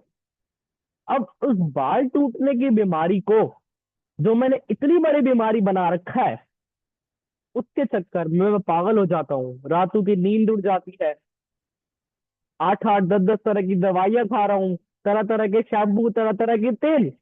परेशान हो रहा हूँ, इधर उधर भाग रहा हूँ, इसकी सलाह उसकी सलाह। सबसे पहले नेचुरोपैथी, फिर आयुर्वेदिक, फिर अब तो नया आ गया हेयर ट्रांसप्लांट कराने के चक्कर में। क्यों? क्योंकि मैं अपनी प्रॉब्लम को हटाना चाहता हूँ, परंतु वो कभी प्रॉब्लम थी ही नहीं। आपको पता है लब्धि, कि देवगति के जीवों के, देवों के सिर पे बाल ही नहीं होते। तो बताओ, वो प्रॉब्लम है ना, सिर पे बाल ना होना, तो उन्हें कितनी बड़ी प्रॉब्लम होनी चाहिए? उन्हें कितने ट्रांसप्लांट कराने चाहिए, कितने तेल लगाने चाहिए, कितना क्या करना चाहिए? और तो और भैया, यदि दीक्षा के भाव हो जाए 3 दिन के सेमिनार के बाद, तो सबसे पहला स्टेप क्या रहता है? केश लॉन्च। जो प्रॉब्लम थी ही नहीं, जो थी ही नहीं, उसको मैं प्रॉब्लम मान के बैठा हूं। क्यों? केवल उल्टी मान्यता के कारण। तो अब मैं आशा करता हूँ आपको विषय कनेक्ट हो रहा है कि दर्शन मोहनीय को, मिथ्यात्व को इतना महत्वपूर्ण क्यों दे रहे हैं हम? उल्टी मान्यता के कारण। एक बार, आपको पता है, एक आविष्कार हो चुका है चाइना की तरफ से। एक बाम, रेड कलर की एक बाम आती है, ये मार्केट में लोकल वाली नहीं, ओरिजिनल वाली। कि आपके कहीं भी दर्द हो रहा हो, सिर में, हाथ में, पैर में, आप उस बाम को लगाओ, थोड़ी देर लगा के रख दो, तो आपका पूरा दर्द चला जाएगा। ठीक है। अब बहुत सिर में दर्द हो रहा था मैत्री जी के, तो अब वहां चाइना से मंगा तो पा नहीं रहे थे। अब बड़ी मेहनत से 1-1.5 साल लगा वो बाम मंगाने में, बहुत पैसा लगा, बहुत लगभग ये समझे घर बिक गया। इतनी महंगी वो बाम थी, बिल्कुल अच्छी थी, बिल्कुल सारा दर्द मिटा देती थी। अब मैत्री जी ने बहुत मेहनत से उसको मंगाया। अब मंगाने के बाद मैत्री जी ने उस बाम को डेली खाया। डेली खा रहे हैं उस बाम को। अब उस बाम में क्या था कि उसको माथे पर लगाने से उसको सही होना था। अब वो उसको डेली खा रहे हैं, तो बताइए कितनी जल्दी उनका सिर दर्द सही हो जाएगा? दवाइयां 2 तरह की आती है, एक एक्सटर्नल यूज ओनली और एक इंटरनल यूज ओनली। यहां पर भी यदि मिथ्यात हो जाए, उल्टी मान्यता हो जाए इतनी सी चीज पर भी, तो भी प्रॉब्लम सॉल्व ना हो बल्कि और बढ़ जाए। बाम खाया है तो कुछ ना कुछ साइड इफेक्ट्स भी होंगे, कुछ ना कुछ और प्रॉब्लम भी होगी, सिर्फ इस छोटे से मिथ्यात्व के कारण। और अब करते हैं बड़े मिथ्यात्व की बात। मैं सम्यक हूँ, मैं मैत्री हूँ, मैं उमंग हूँ, मैं लब्धि हूँ। ये है बड़ा मिथ्यात्व, सबसे बड़ा मिथ्यात्व है ये। क्यों? महावीर भगवान 24 के 24 तीर्थंकर, हमारी पूरी जिंदवानी कह कहकर परेशान हो गई, कह कहकर थक गए, और इतना कहा कि अब बोलना ही बंद कर दिया। फिर भी मुझे समझ नहीं आ रहा कि मैं कौन हूँ। मैं तो जीव हूँ, मैं तो जीव ही हूँ। और ये कर्म, इन कर्म की देखा देखी में मैं खुद को अलग मान बैठा हूँ, खुद को अलग मान बैठा हूँ, खुद को उल्टा मान बैठा हूँ। अब देखिए, आज की और गहरी बात करते हैं। ये थोड़ी ब्लर आपको शो हो रही है, बट जो मेन था वो दिख रहा है। अब यहाँ पर दो क्लाउड्स बने हुए हैं पर्पल कलर के, एक में लिखा है भाव कर्म, एक में लिखा है नौ कर्म, और बीच में द्रव्य कर्म ज्ञान वर्ण आदि। हमने ये बीच के द्रव्य कर्म, इनका स्वरूप, इनका कारण 2 दिनों से हम ये देख रहे हैं। अब ये बात भी हमारी पूरी फिक्स है कि इन द्रव्य कर्मों को बुलाना, इनको रोकना मेरे हाथ में नहीं। तो फिर अब क्या करना है? तो देखिए, ये जो बीच में सर्कल बना हुआ है ना, व्हाइट कलर का, अ, हमारी के नीचे जो लिखा है सर्कल, ये सर्कल पे यदि हम कट लगाए, यदि हम यहाँ पर रोक दें इस साइकिल को, तो हम यहाँ से बच सकते हैं। कैसी साइकिल है? देखिए, भाव कर्म, भाव कर्म यानी राग, द्वेष और मोह। मुझे राग हो रहा है, मुझे मजा आ रहा है, मुझे अच्छा लग रहा है। द्वेष, मुझे बुरा लग रहा है, अच्छा नहीं है ये जो हो रहा है। और मोह यानी उल्टी मान्यता। इन तीन से मेरे को क्या हो रहा है? नीचे द्रव्य कर्म ज्ञान वर्ण आदि, इन सब का आना हो रहा है। जो ये भाव कर्म किए, इनसे मेरे द्रव्य कर्म हो रहे हैं, और इन द्रव्य कर्मों से मुझे नौ कर्म मिल रहे हैं। अब नौ कर्म में क्या लिखा? शरीर आदि सभी संयोग। ये जितने भी संयोग मुझे मिले, ये द्रव्य कर्म के फल रूप थे।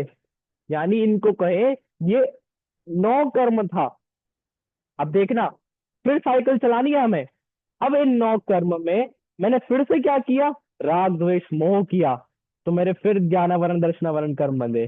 फिर उनसे मुझे कोई सहयोग मिला, मैंने फिर भाव कर्म किया, फिर द्रव्य कर्म हुए, फिर नौ कर्म हुए। आपको साइकिल समझ आ रही है? मैंने जैसे भाव किए, इन शॉर्ट, मैंने अच्छे भाव किए तो द्रव्य कर्म अच्छे मिले, द्रव्य कर्म अच्छे बने तो इनका उदय नौ कर्म अच्छा आया, और नौ कर्म अच्छे आए तो मैंने फिर इनमें राग किया, फिर द्रव्य कर्म बंधे, फिर नौ कर्म बंधे, फिर भाव कर्म, द्रव्य कर्म, नौ कर्म। अब हमें यहाँ कट लगाना पड़ेगा। कहाँ पर? भाव कर्म और नौ कर्म के बीच में। ये कैसा कट है? कि जो संयोग मुझे प्राप्त हुआ है, जैसा संयोग मुझे प्राप्त हुआ है, इसमें अच्छे बुरे की भावना हटानी पड़ेगी। इसके मिलने से मुझे मेरा अच्छा हो जाएगा, इसके ना मिलने से मेरा बुरा हो जाएगा। ये भाव जब तक नहीं हटेगा, तब तक ये साइकिल नहीं हटेगी। दोबारा क्लियर करते हैं। द्रव्य कर्म हमने समझे अभी तक, ज्ञानावरण आदि द्रव्य कर्म, 8 कर्म हमने समझे। अब ये 8 कर्म हुए क्यों? क्योंकि इनसे पहले मैंने भाव कर्म किए थे, राग द्वेष और मोह। इनके वजह से ये हुए, और इनका फल मुझे 9 कर्म मिले। 9 कर्म, धन धान्य दासी दास, ये सब मिले। मेरा घर मुझे मिला, मेरे माता पिता मुझे ऐसे मिले, ये सब 9 कर्म से मिले। और इन 9 कर्म में ये साइकिल हमें पूरी करनी है। तो इन 9 कर्म से, इनमें मैंने फिर से भाव कर्म किए, राग द्वेष और मोह, तो मुझे फिर द्रव्य कर्म मिले, फिर 9 कर्म मिले, फिर भाव कर्म हुए। इस प्रकार ये पूरी साइकिल चल रही है। अब कोई बोले, उमंग भैया बोले उठ के, बस इतनी सी बात, अब देखो, अब मैं अपने भाव सुधार लूंगा, अब मैं अच्छे अच्छे भाव करूंगा तो अच्छे अच्छे कर्म मिलेंगे, अच्छे अच्छे कर्म बनेंगे तो अच्छे अच्छे सहयोग मिलेगा, फिर उसके बाद अच्छे भाव, अच्छे कर्म, अच्छे सहयोग। परंतु आचार्य कहते हैं, हमारा उपयोग कभी भी अंतर मुहूर्त से ज्यादा नहीं टिक पाएगा। हमारा उपयोग कभी भी एक ही चीज पर नहीं टिक पाएगा। कितनी देर के लिए? अंतर मुहूर्त भी नहीं टिक पाएगा। मैक्स टू मैक्स बोलूं तो 48 मिनट में ही हमारे भाव चेंज हो जाते हैं। ये जो मूड स्विंग वाली प्रॉब्लम है ना, ये पहले से ही चलती आ रही है, ये कोई नई प्रॉब्लम नहीं है। क्यों?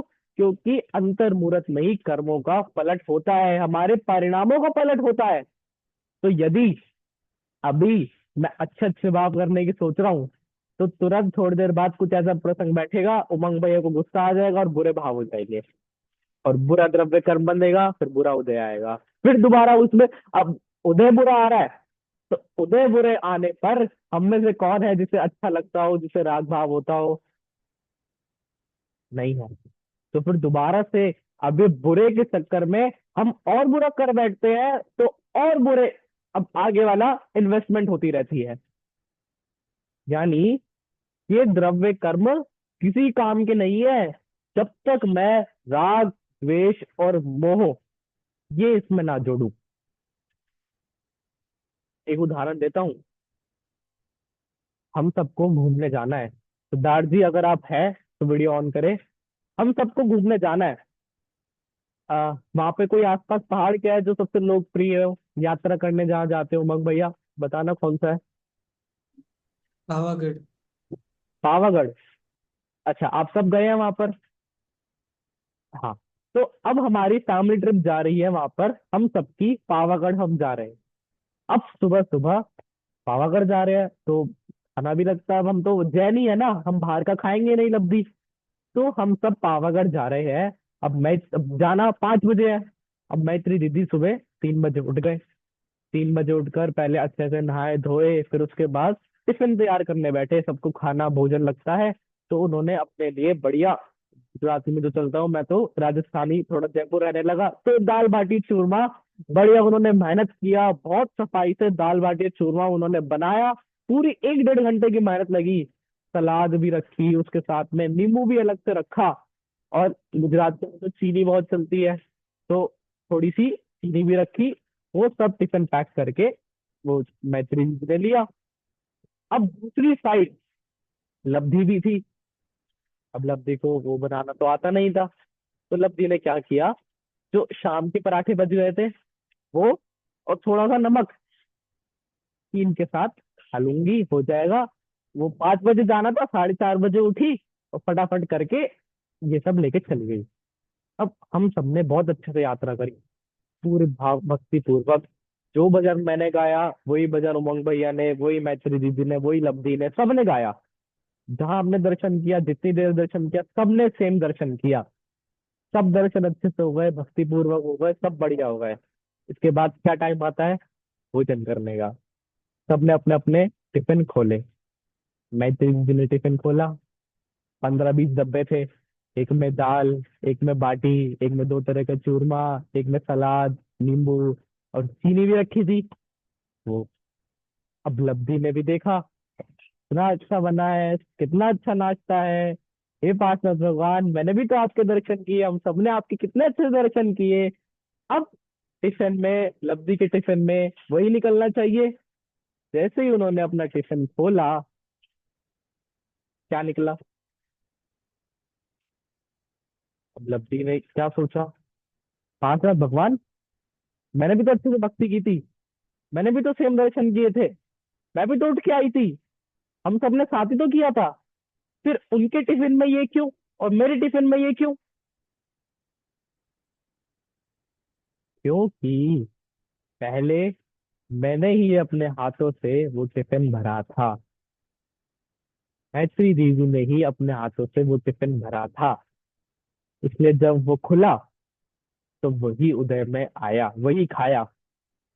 ऐसे ही मैंने अपने कर्म पहले बांधे थे, आपने अपने कर्म पहले बांधे थे। तो जब उदय में आए तो अब ऐसा नहीं होगा कि मैं तो बहुत अच्छा करता हूँ तो मुझे अच्छे कर्म मिलने चाहिए, ये तो बहुत पापी है, कि तो बेकार, सब नरक में जाना चाहिए।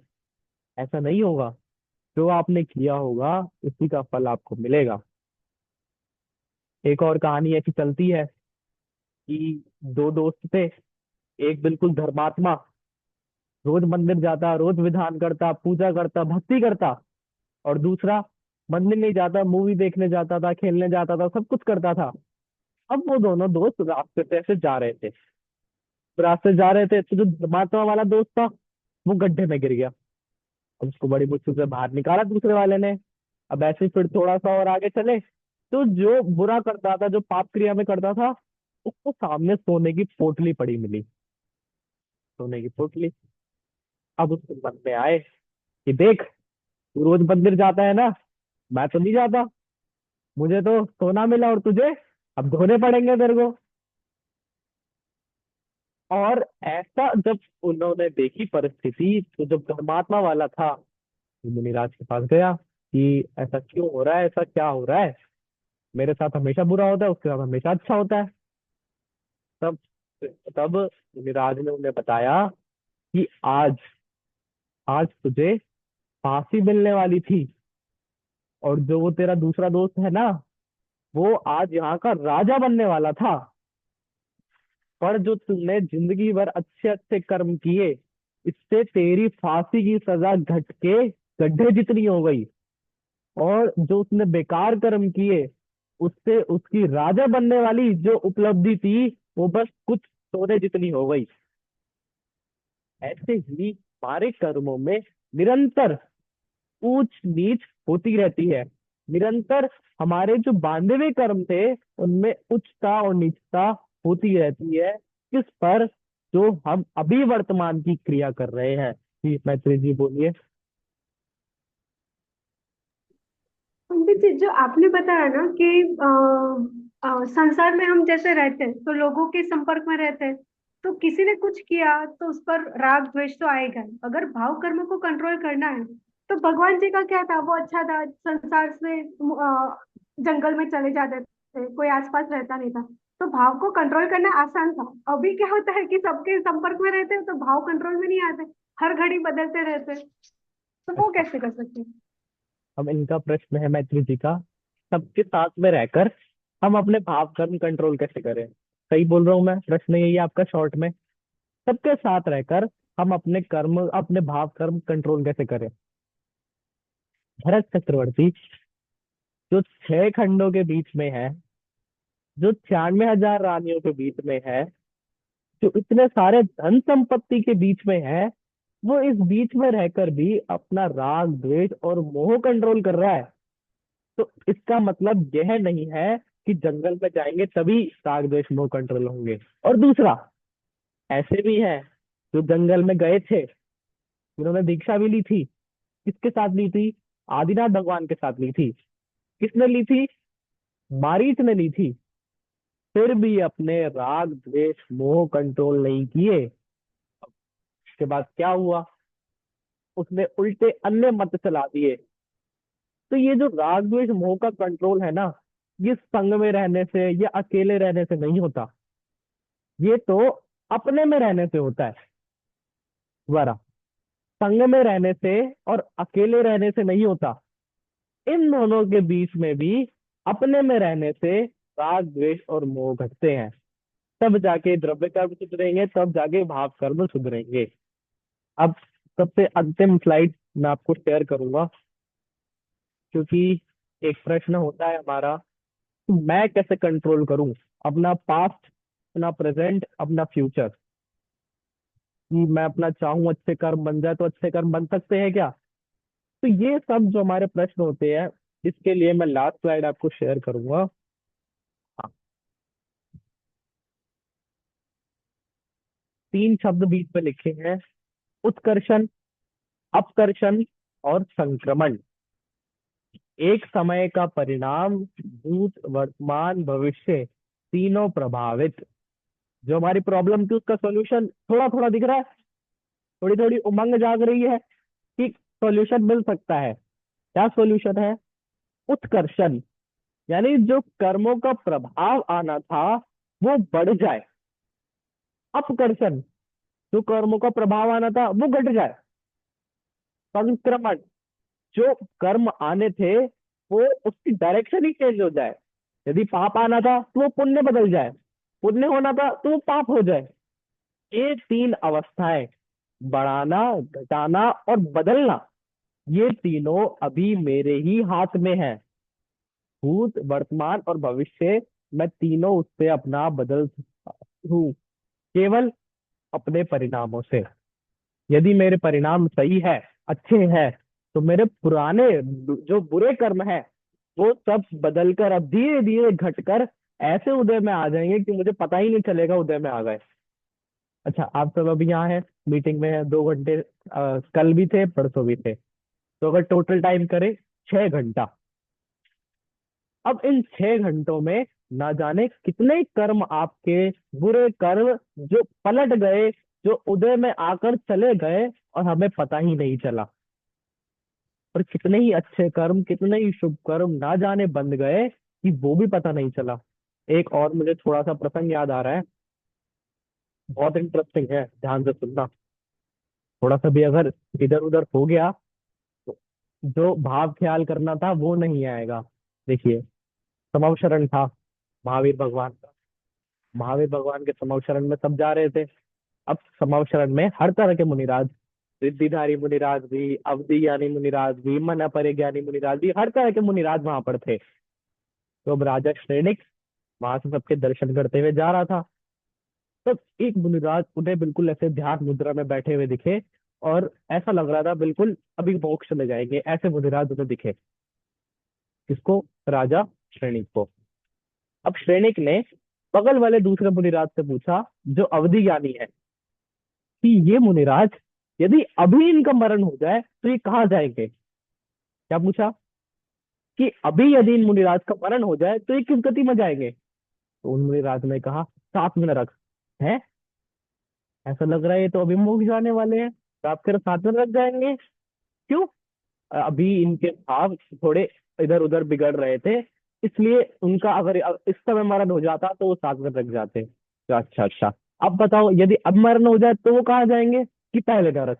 क्या बात कर रहे हो, अभी तो 7 में नरक जा रहे थे, पहले नरक जा रहे हैं क्यों? क्योंकि अभी जो उनका क्रोध का भाव था वो थोड़ा कम हो रहा है, जो राग द्वेष का भाव था वो कम हो गया। अच्छा ठीक है, अब बताओ, अब यदि मरण हो जाए तो वो कहाँ जाएंगे? कि भाई 16वें स्वर्ग जाएंगे। क्या बात कर रहे हो, 7 में नरक, पहले नरक, 16वें स्वर्ग पहुंचा दिया आपने उनको।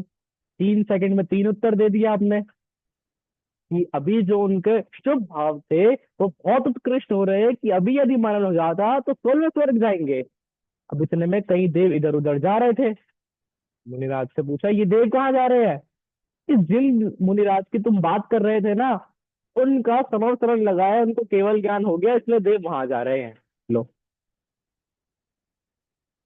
पहले उनकी स्थिति क्या बन रही थी? 7 में नरक की। फिर क्या बनी? पहले नरक की।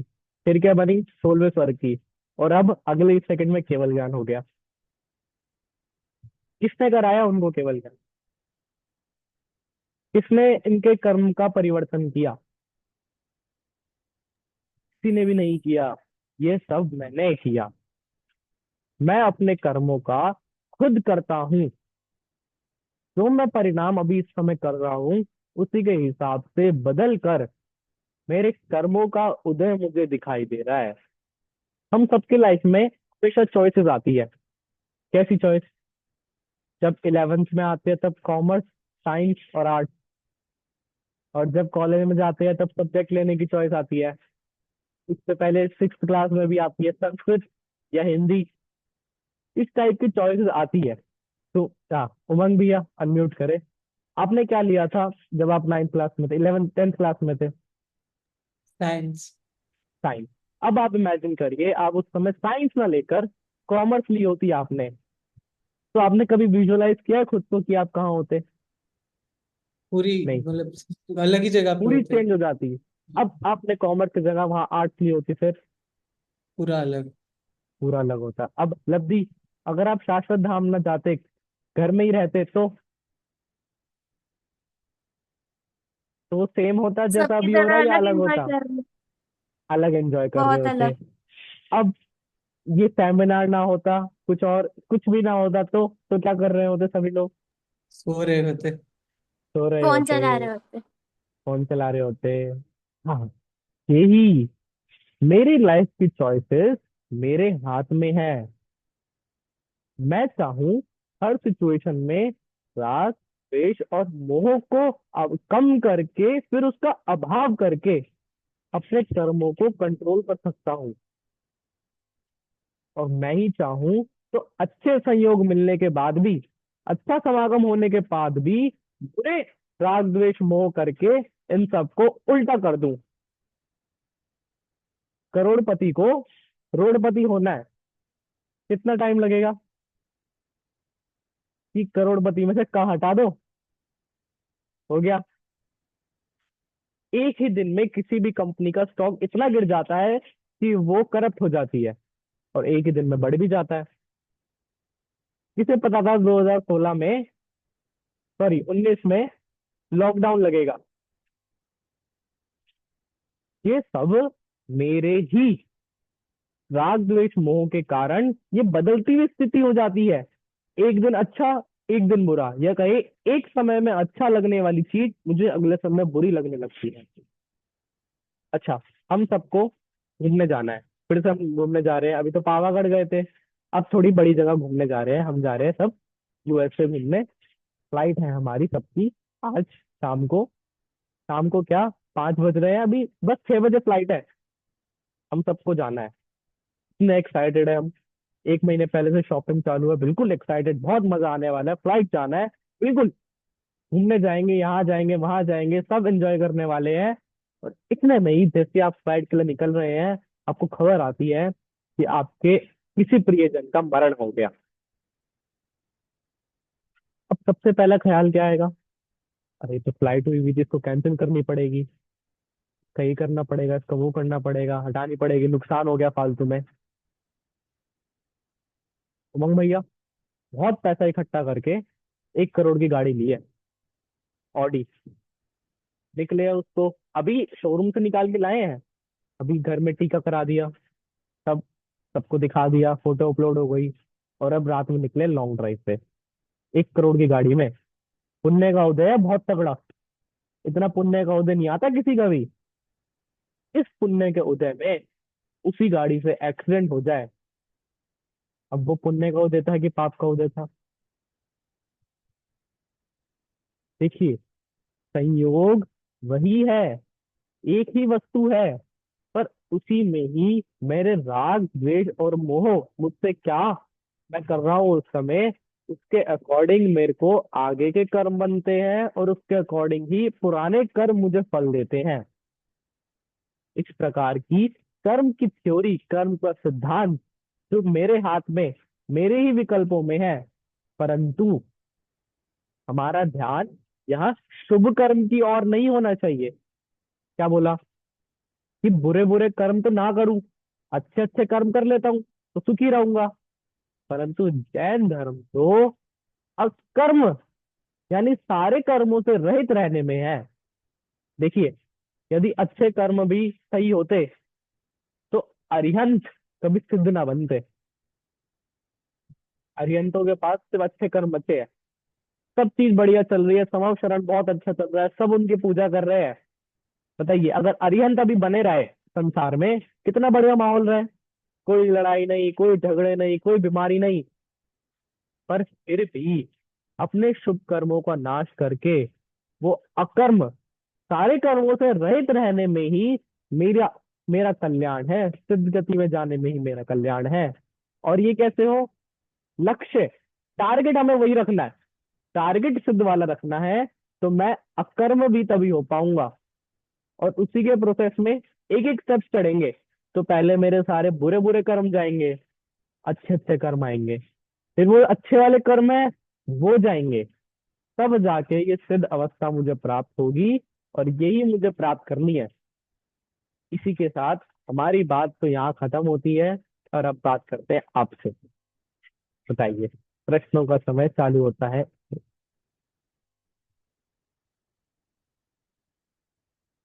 हाँ जी, मैथिली जी पूछिए।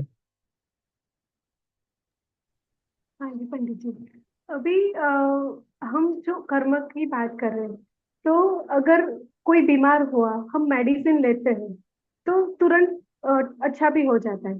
पर अगर मेडिसिन नहीं लेते तो तुरंत अच्छा नहीं होता। तो अभी वो कर्म के नजरिए से देखे कि कर्म का होना होगा अच्छा तो हो जाएगा, तो ऐसे ले सकते हैं कि इसमें पुरुषार्थ होना चाहिए, कि अच्छा, मेडिसिन लेनी चाहिए ऐसे। हाँ देखिए, कोई भी काम बिना पुरुषार्थ के नहीं होता। पांचों समवाय वहां मिलेंगे, तब जाके वो काम होगा। पर ऐसा भी है, आप पुरुषार्थ करते रहो, दवाई खिलाते रहो तो सही ना हो, किसी भी डॉक्टर के दिखा लो तो सही ना हो, पर बाद में खुद थोड़े टाइम बाद अपने आप सही हो जाए, तो वहां पर कर्म भी जरूरी है, वहां पर पुरुषार्थ करना भी जरूरी है। और आपके कर्मों में ऐसा लिखा था कि आपके द्वारा वो दवाई खिलाई जाएगी, या दवाई दवाई आप खाओगे तब जाके वो सही होना था। इस प्रकार पूरा होता है। पांचों समवाय वहां मिलेंगे। यानी साइंस का जी भी उतना इम्पोर्टेंस है कि वो भी अपना काम करता है, अपने कर्म के साथ वो भी अपना रोल तो करता ही है। जी, साइंस भी यहाँ पर यही सब में ही आ जाएगा। साइंस है, आप जैसे दवाई का एग्जांपल ले रहे थे, तो वो अब दवाई तो सही होना है। अब वो दवाई मेरे पास है ही नहीं, वो कैसे आई दवाई? वो भी मेरे कर्मों के उदय से ही आई। मुझे कोई खिलाने वाला मिला, या मुझे सही डॉक्टर मिला जिसने वो दवाई दी, तब तो मैंने ली। और फिर पुरुषार्थ भी। अब देखिए, मेरे कर्मों में इतनी ताकत ही नहीं बची कि मैं हाथ से दवाई उठा पाऊं, गिलास उठा पाऊं और खा पाऊं। दवाई रखी है मेरे साथ में। फिर सबका प्रॉपर बैलेंस, पांचों समवाय का बैलेंस चलता है। अच्छा, पांचों समवाय को समझाने के लिए मैं एक और उदाहरण देता हूँ। आपके ही दवाई डॉक्टर, आप बहुत बीमार, बहुत ज्यादा बीमार, तो डॉक्टर ने आपको पर्चे पर 5 दवाई लिख कर दे दी, 5। ये पांचों आपको लेनी है और आप ठीक हो जाओगे। ठीक है, सिंपल सी बात है। पांचों दवाई आपको लेनी है और आप बिल्कुल ठीक हो जाओगे। अब आपने पर्चा देखा, अच्छा ये वाली मैंने कल ली थी, इससे सही नहीं हुआ। ये वाली परसों ली थी, इससे सही नहीं हुआ। ये वाली घर पे रखी है, इसको रहने देता हूँ। और ये दोनों तो डाइजेशन वाली है, ये तो मेरा ठीक है। ऐसा हम कर देते हैं। पर उसके पीछे हमें समझ नहीं आता कि ये पांचों का मिश्रण जब हमारे अंदर होगा, तब जाके मैं सही होऊंगा। वैसे ही पांचों समवाय का जब मिश्रण होगा, तब जाके मेरा काम होगा। पांचों समवाय के द्वारा ही काम होगा, कोई भी अधिक, कोई भी कम नहीं। जी हाँ, सिद्धार्थ जी। जी पंडित साहब। जी, अभी पंडित साहब, ये हमने पूरा ये 3 दिन में हमने पढ़ा। ये हमारे लिए कुछ नया तो है नहीं। पिछले कितने जन्मों से ये पढ़ा है, पीछे कितनी बार ये पढ़ा होगा। तो हमारी ऐसी कौन सी कमी रह गई कि ये हमारे आचरण में नहीं आ रहा। वो तोते जैसा है, तोता राम राम बोलता है, उसका राम को मालूम है, लेकिन कौन राम है वो उसे नहीं मालूम। अभी वैसी ही हमारी परिस्थिति होती है। तो हमें पुरुषार्थ किस एंगल से करना है इसमें, कि ये जो कर्म आपने बोले कि ये ऐसे ऐसे बनते हैं, तो प्रैक्टिकली हमारे इम्प्लीमेंटेशन में आए कि हम स्थिर रहे और ये हमसे नहीं बनते। अच्छा। जी, ये बहुत सुंदर क्वेश्चन है, या कहे कंक्लूजन रूप में, कि सबका सार तो आपने बताया। और ये तो बताओ कि करे कैसे, शुरुआत कहाँ से करे, ये कमी कहाँ रह रही है। यही देखिए, जो आपने खुद ही बोला कि तोते को पता ही नहीं है कौन है, वैसे ही मैं पूछ रहा हूँ कि आपको पता है कि आप कौन है? कि मैं, जो मेरा नाम है वो मैं नहीं हूँ, मेरा इस गति में मेरा शरीर मिला है वो मैं नहीं हूँ। सबसे पहले हमें जो अपनी मान्यता सुधारनी है, सबसे पहले घड़ा सीधा करना है, वो यही वाला करना है कि मैं जीव हूँ। सबसे पहले काम यही करना है, सबसे पहला काम यही, इसी के लक्ष्य से सारे काम करने हैं, भेद विज्ञान के लक्ष्य से, कि मैं जीव हूँ, बाकी सब मुझसे अलग है। अब क्या करूं? कि अब तत्व विचार, बहुत गहरा शब्द बोला है, तत्व विचार। हम सबने सुन लिया, 3 दिन से सुन रहे हैं। अब हाथ खड़े करें, कौन कौन सुनने के बाद विचार करता है? कौन कौन सुनने के बाद रात में सोने से पहले एक बार ख्याल में आ जाता है कि हाँ, आज ये पढ़ा था, ये काम की बात थी? सिद्धार्थ जी, एक। बाकी सब कैंड डाउन है। अच्छा, उठे उठे। चलिए, हमारी प्रॉब्लम ही यही स्टार्ट होती है जब प्राप्त होता है, जब बुरा संयोग मिलने लगता है, तब मैं तत्व विचार नहीं रहता। अभी तो तत्व विचार कर रहा हूँ, अभी तो समझ रहा हूँ, पर जब प्रैक्टिकल करने की बात आती है ना, तब मैं प्रैक्टिकल नहीं कर पाता। इसको और समझते हैं सिद्धार्थ जी। आपको गाड़ी चलाना सीखना था, आजकल तो यूट्यूब पे सब है। तो यूट्यूब पे आपने गाड़ी चलाना, how to drive car search किया, और आपने गाड़ी चलाना बहुत मेहनत से 15 दिन में देखा आपने, सब समझ लिया। तब कौन जाएगा सिद्धार्थ जी के साथ घूमने गाड़ी में? यूट्यूब पे सीखा है उन्होंने। क्या बात कर रहे हो? जो सिखाने वाला था उसको भी गाड़ी चलानी आती है। क्यों? जब तक प्रैक्टिकल नहीं करेंगे तब तक कुछ नहीं होगा। खाना बनाना है, सिर्फ देख रहे हैं देख रहे हैं देख रहे हैं कैसे बनाते हैं, जब तक खुद अपने हाथों से नहीं बनाएंगे तब तक सुधार नहीं आएगा, तब तक नहीं सीख पाएंगे। वैसे ही प्रैक्टिकल करना है। क्या प्रैक्टिकल करना है? अब मेरा बुरा संयोग हुआ तो ये मेरे कर्मों के वजह से हुआ था, मुझे इस बीच में भी मोह राग द्वेष नहीं करना। ये प्रैक्टिकल। मेरे साथ जो अच्छा हो रहा है ये मेरे कर्मों के वजह से हुआ है, अगर मेरा कर्म पलट गया तो यही बुरा हो जाएगा। ये ये प्रैक्टिकल। पहले लोगों के अगर पुत्र लड़का पैदा हो जाता था ना तो बहुत सौभाग्य मानते थे, बहुत पुण्य से लड़का पैदा हुआ है राजाओं के टाइम पर। तो एक राजा के 4 बेटे हुए, लोगों ने कहा कितना पुण्यशाली जीव है, 4 बेटे। अब वही चारों ने मिलकर उस राजा को बाद में मार दिया। कितना पुण्य उसका। मुझे यही प्रैक्टिकल करना है कि ये चीजें पुण्य पाप नहीं है। मैं उस समय क्या कर रहा हूँ, मेरा उस समय राग द्वेष कहाँ जा रहा है, ये प्रैक्टिकल हम यदि करें तो हमें कर्म थ्योरी रिलेट होगी। हमें समझ आएगा कि ये कर्म तो बच्चों की चीजें हैं जिसके पीछे मैं इतना परेशान हो रहा था, और हमें यही प्रैक्टिकल करना है अब डेली। सेमिनार का मेन रीजन यही था कि मैं अपने जीवन में इसको कैसे अपनाऊं। तो अब लब्धि, गंदे मार्क्स आते हैं यदि आपके एग्जाम में, तो आप किसको दोष दोगे? टीचर ने नहीं पढ़ाया ये बोलोगे आप? नहीं, क्या बोलोगे फिर? मैंने ध्यान नहीं दिया। ये बोलोगे? ये बोलने की बात है, बाकी टीचर को ही कोसेंगे। टीचर को ही कोसेंगे। तो उस समय भी प्रैक्टिकल क्या होना कि मेरे कर्म के उदय में थे ऐसे मार्क्स आने, इसमें टीचर की गलती नहीं है। ये प्रैक्टिकल हमें करना है अपना। अब प्रैक्टिकल तो करना है, अब इसमें स्वच्छंदी नहीं होना, ये बड़ी प्रॉब्लम है। दोनों ही एंगल बताने पड़ते हैं। स्वच्छंदता कि टेंशन फ्री बिल्कुल ही नहीं हो जाना कि सब कुछ कर्म कर्म कर्म कर रहे हैं तो रहने देता हूं मैं। कोई चीज अगर बुरी हो गई तो उसको सुधारू ही ना, बीमार हो गया तो उसको दवाई ना दूं कि कर्मों में होगा तो सही हो जाएगा, नहीं होगा तो नहीं होगा। ये स्वच्छंदता भी नहीं करनी है हमें। जो मैत्री दीदी ने कहा, पुरुषार्थ, पुरुषार्थ को भी साथ लेकर ही चलना है। इस प्रकार से हमारा दैनिक जीवन रहेगा तो हमें कर्म भी समझ आएंगे और हमें कर्म से रहित अवस्था भी समझ आएगी।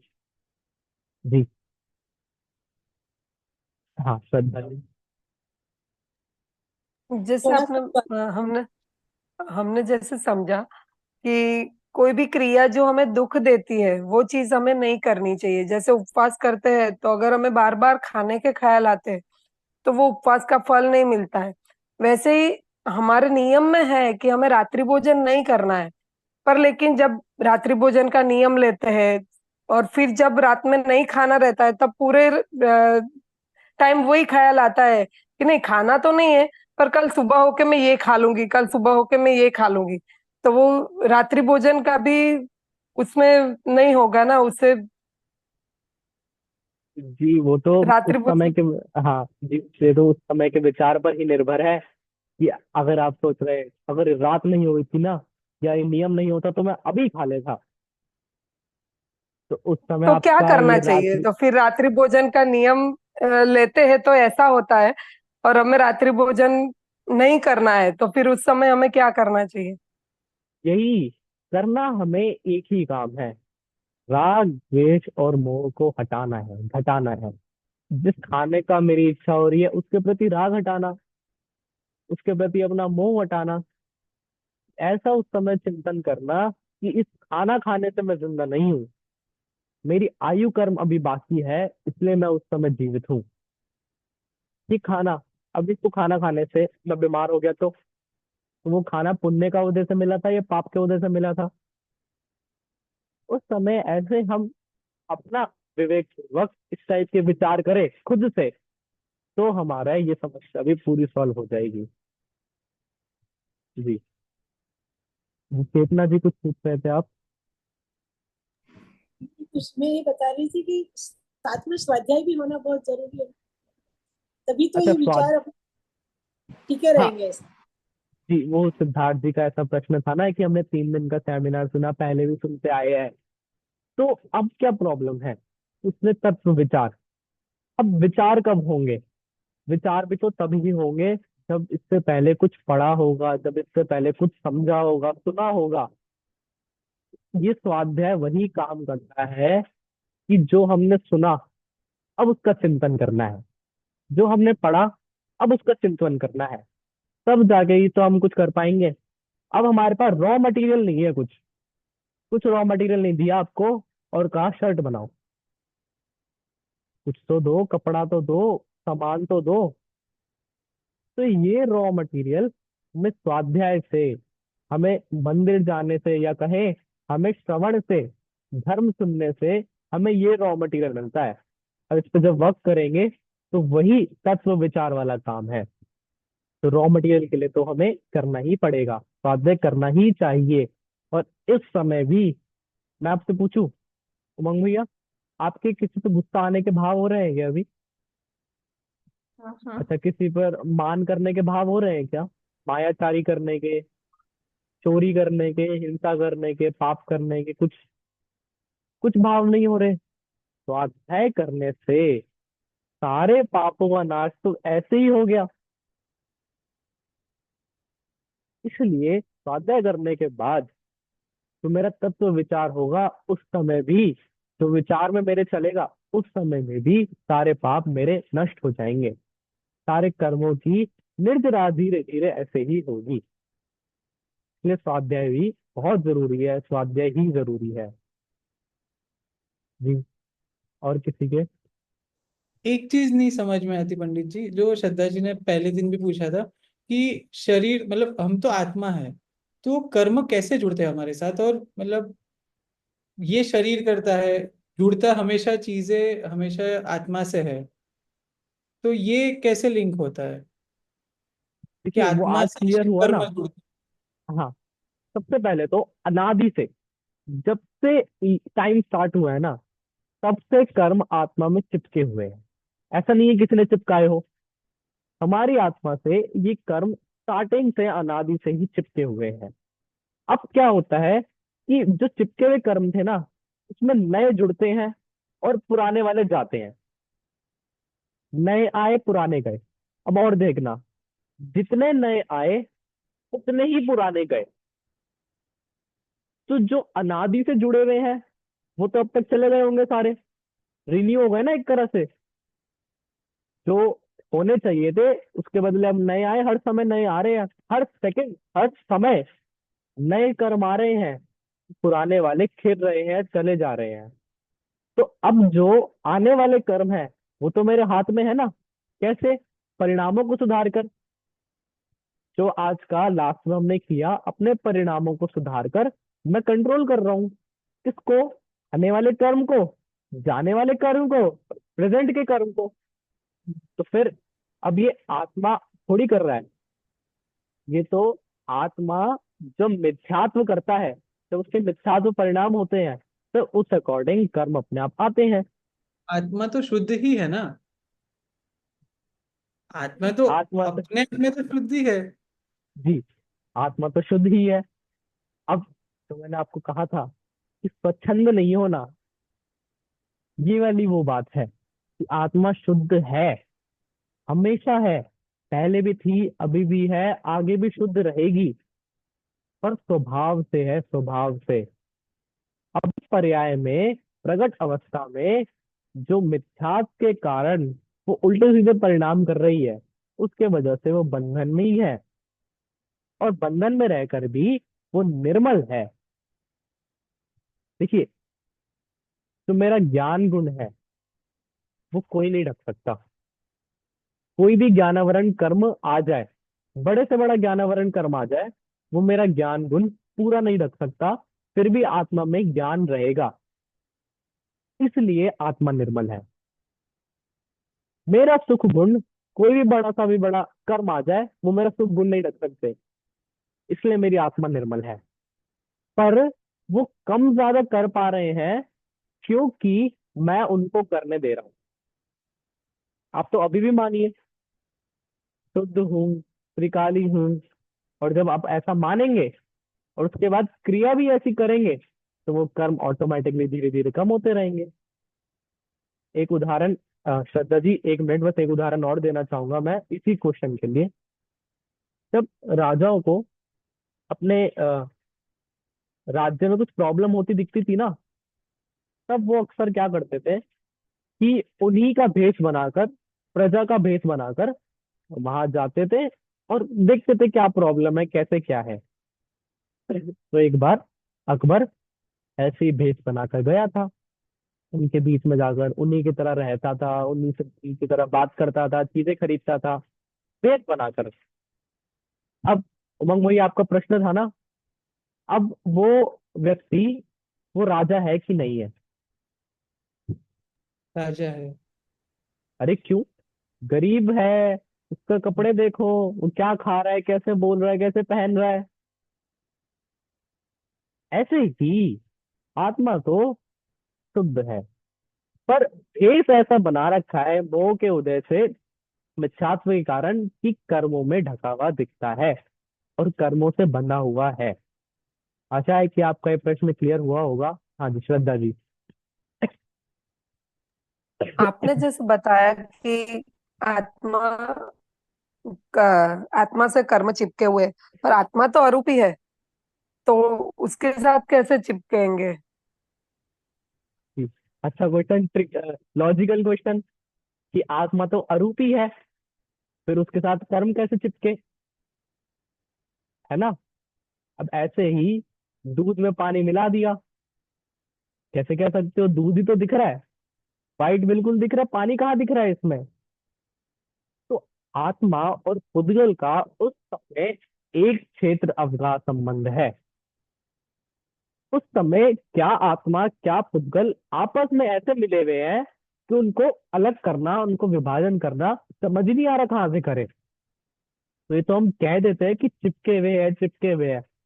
वास्तव में एक एक अणु में, एक एक प्रदेश में आत्मा भी है, एक एक प्रदेश में उसका कर्म भी है। अच्छा, आप एक एक्सपेरिमेंट करना, नोटबुक पर पेन लेना, पेन से एक डॉट बनाना। बनाइए आपने डॉट, अब उसी डॉट पे एक और डॉट, उसी पर एक और। तो पहले वाली कहाँ गई, दूसरे वाली कहाँ गई, तीसरे वाली? चलिए, ये तो थोड़ा मुश्किल लग रहा है। दो लाइट, सबसे ऊपर दो लाइट है, दोनों लाइट एक साथ चालू करें, तो उमंग भाई आप बता सकते हैं पहली लाइट की रोशनी कहाँ तक आ रही है, दूसरी लाइट की ये रोशनी आ रही है? वैसे ही एक क्षेत्र अवगाह संबंध आत्मा का और शरीर कर्मों का है। जी, मैत्री जी पूछिए। मुझे पहले जी, अभी ऐसे बोलते हैं ना कि अष्टमी और चतुर्दशी को हमें हरी सब्जी नहीं खानी चाहिए क्योंकि उस दिन आयु कर्म का बंद होता है। तो क्या सच में होता है? क्योंकि वो तो हम जन्म के साथ ही वो तो आयु कर्म का बंद हो गया होता है ना। नहीं, तो ऐसा ऐसा होता है क्या? मैंने कभी नहीं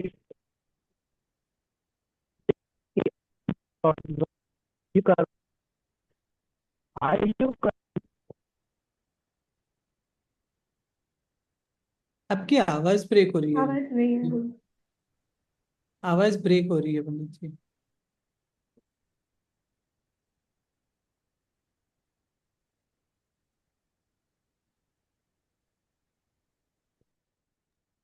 आवाज ही नहीं आ रही।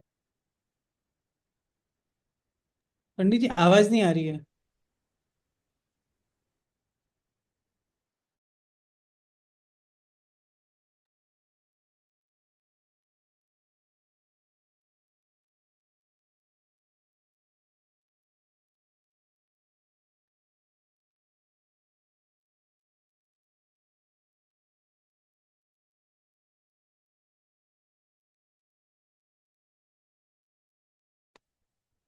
हेलो।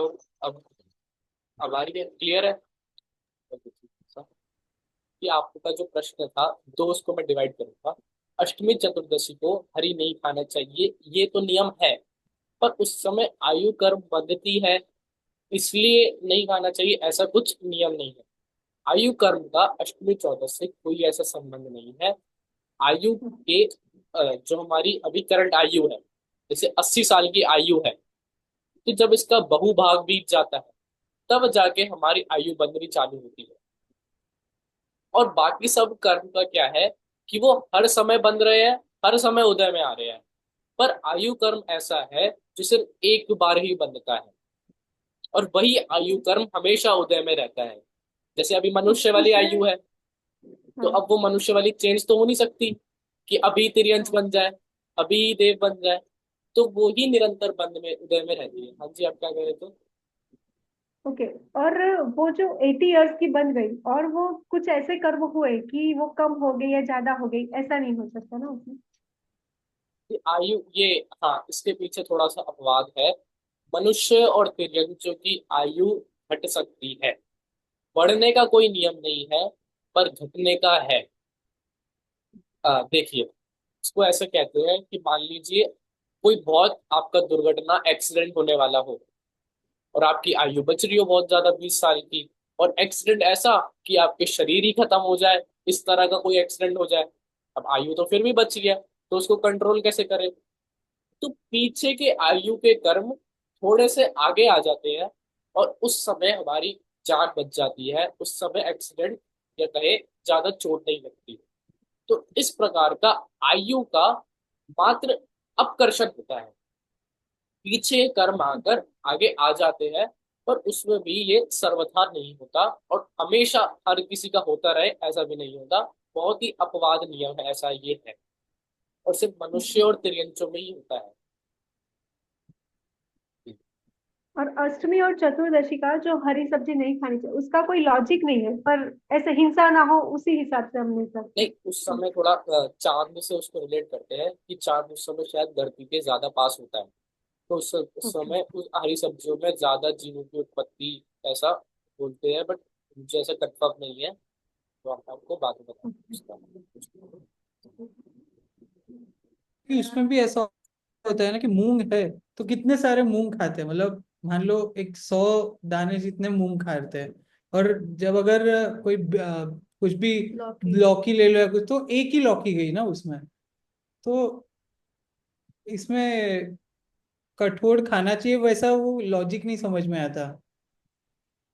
इसका भी ऐसा मैं कुछ स्पष्ट कह नहीं पाऊंगा। मुझे आप ये लिखकर ऐसा भेजना कि आपका प्रश्न क्लियर करके। और बाकी आप अभी देखेंगे ना, तो कुछ समय पहले ही मैंने पढ़ा, साइंटिस्ट ने कहा है मून फास्ट करना चाहिए।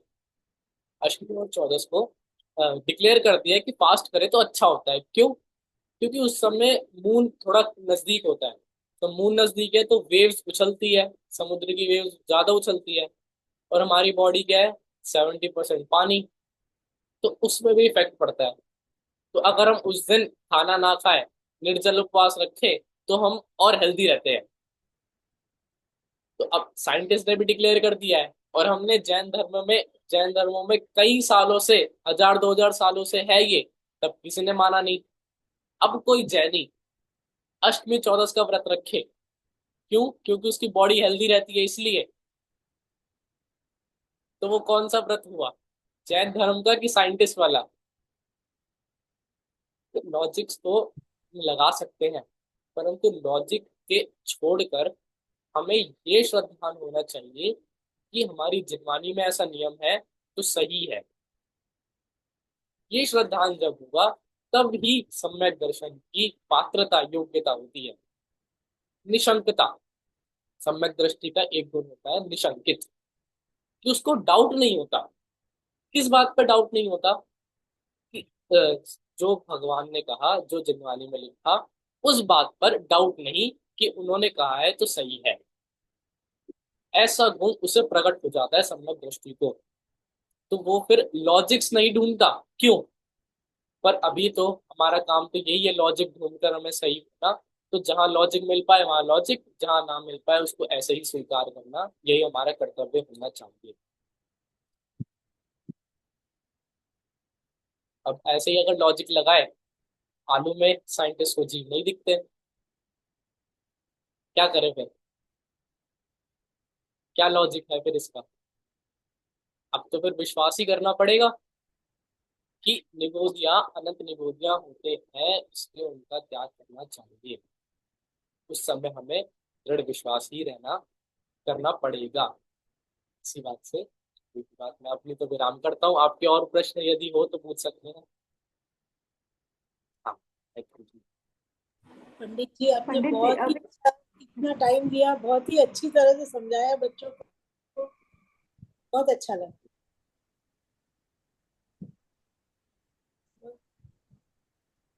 और पंडित जी अभी अगर आप समवाय भी इसके साथ में करवा सकते हो आपके शेड्यूल में सेट करके तो बहुत क्या अच्छा चीज? लगेगा कि साथ में ये भी हो जाए। समवाय हाँ 5 समवाय जो है ना वो भी, हाँ, अच्छा 5 तो समवाय। वो भी अगर, जी हाँ बिल्कुल। वो भी, हाँ हम ऐसा कर सकते हैं अगर आपकी सबकी इच्छा है 5 समवाय की। तो हाँ जैसे थोड़ा सा टाइम लगता है, 5 समवाय कभी कभी किसी और दिन हम स्टार्ट कर लेंगे, 5 समवाय को निकट करेंगे। जी हाँ। और बहुत अच्छा लगा, बहुत सारे जो डाउट्स थे वो क्लियर हो गए इसमें। अच्छा है। बस आप सब भी अब ये सुनने के बाद हमारा कर्तव्य होना चाहिए इन सबका विचार करना। तो विचार जब तक ना हो तब तक ये सेमिनार वेबिनार का कोई खास उद्देश्य नहीं है, कोई खास उसका फायदा नहीं है। तो हमें अब विचार करना, और विचार के बाद विचार तो आज खत्म हो जाएंगे। रॉ मटेरियल हमारा खत्म हो गया। एक रॉ मटेरियल से कितने शर्टें बनाऊं मैं? अब नया रॉ मटेरियल चाहिए। तो कल खुद बैठकर जिरमानी खोलकर स्वाध्याय करना, ताकि नया रॉ मटेरियल मिले और नई चिंतन हो। इसी भावना से। मैं सिर्फ 2 मिनट बोलना चाहूंगा पंडित जी। हाँ मतलब जी। ये 3 दिन में है ना, काफी सारी चीजें ऐसी थी, छोटी छोटी चीजें रहती है, जैसे अपन ने 8 कर्म पढ़े, तो हमने कभी ये ख्याल नहीं किया था कि अच्छा ये भी गलत हो सकता है, कि हमने ये कर रहे थे वो भी गलत हो सकता है। तो हमें एक रास्ता मिला कि अच्छा ये करना चाहिए, ये नहीं करना चाहिए। तो बहुत सारी क्लैरिटी आई ये 3 दिन में। तो उसके लिए मतलब थैंक यू सो मच। मतलब बहुत अच्छा लगा, बहुत कुछ जानने को मिला। ये चीजें ऐसे हम लोग पढ़ते हैं ना तो भी समझ में नहीं आती कि अच्छा ये ऐसे अप्लाई कर सकते हैं। तो एप्लीकेशन पार्ट इस बार समझ में आ गया। सबका श्रेय तो मैं जिनवानी को ही देना चाहूंगा कि आप यदि तत्वार सूत्र यदि देखें, बहुत बेसिक ग्रंथ है। और हमने कल की तो पूरी बात ही वहीं से की थी। तो उसको भी अगर हम स्टार्ट करें ग्रंथ पढ़ना भी खुद भी, तो हमें काफी चीजें ऐसी छोटी छोटी बहुत क्लियर होती। मैं सारा श्रेय तो जिनवानी को और अपने गुरुओं को ही देना चाहूंगा। अच्छा लगा आप सब भी नियम से नित्य बने रहे वीडियो ऑन करके। जब रुचि कहीं और थी, जब दर्शनावरण का उदय आया, निद्रा भी यदि लगी, तब भी आपने फोकस बनाए रखा। हाँ, आप सबका भी धन्यवाद। जी, जय जिनेन्द्र। जय जय जिनेंद्र। जय जिनेन्द्र। बहुत बहुत धन्यवाद।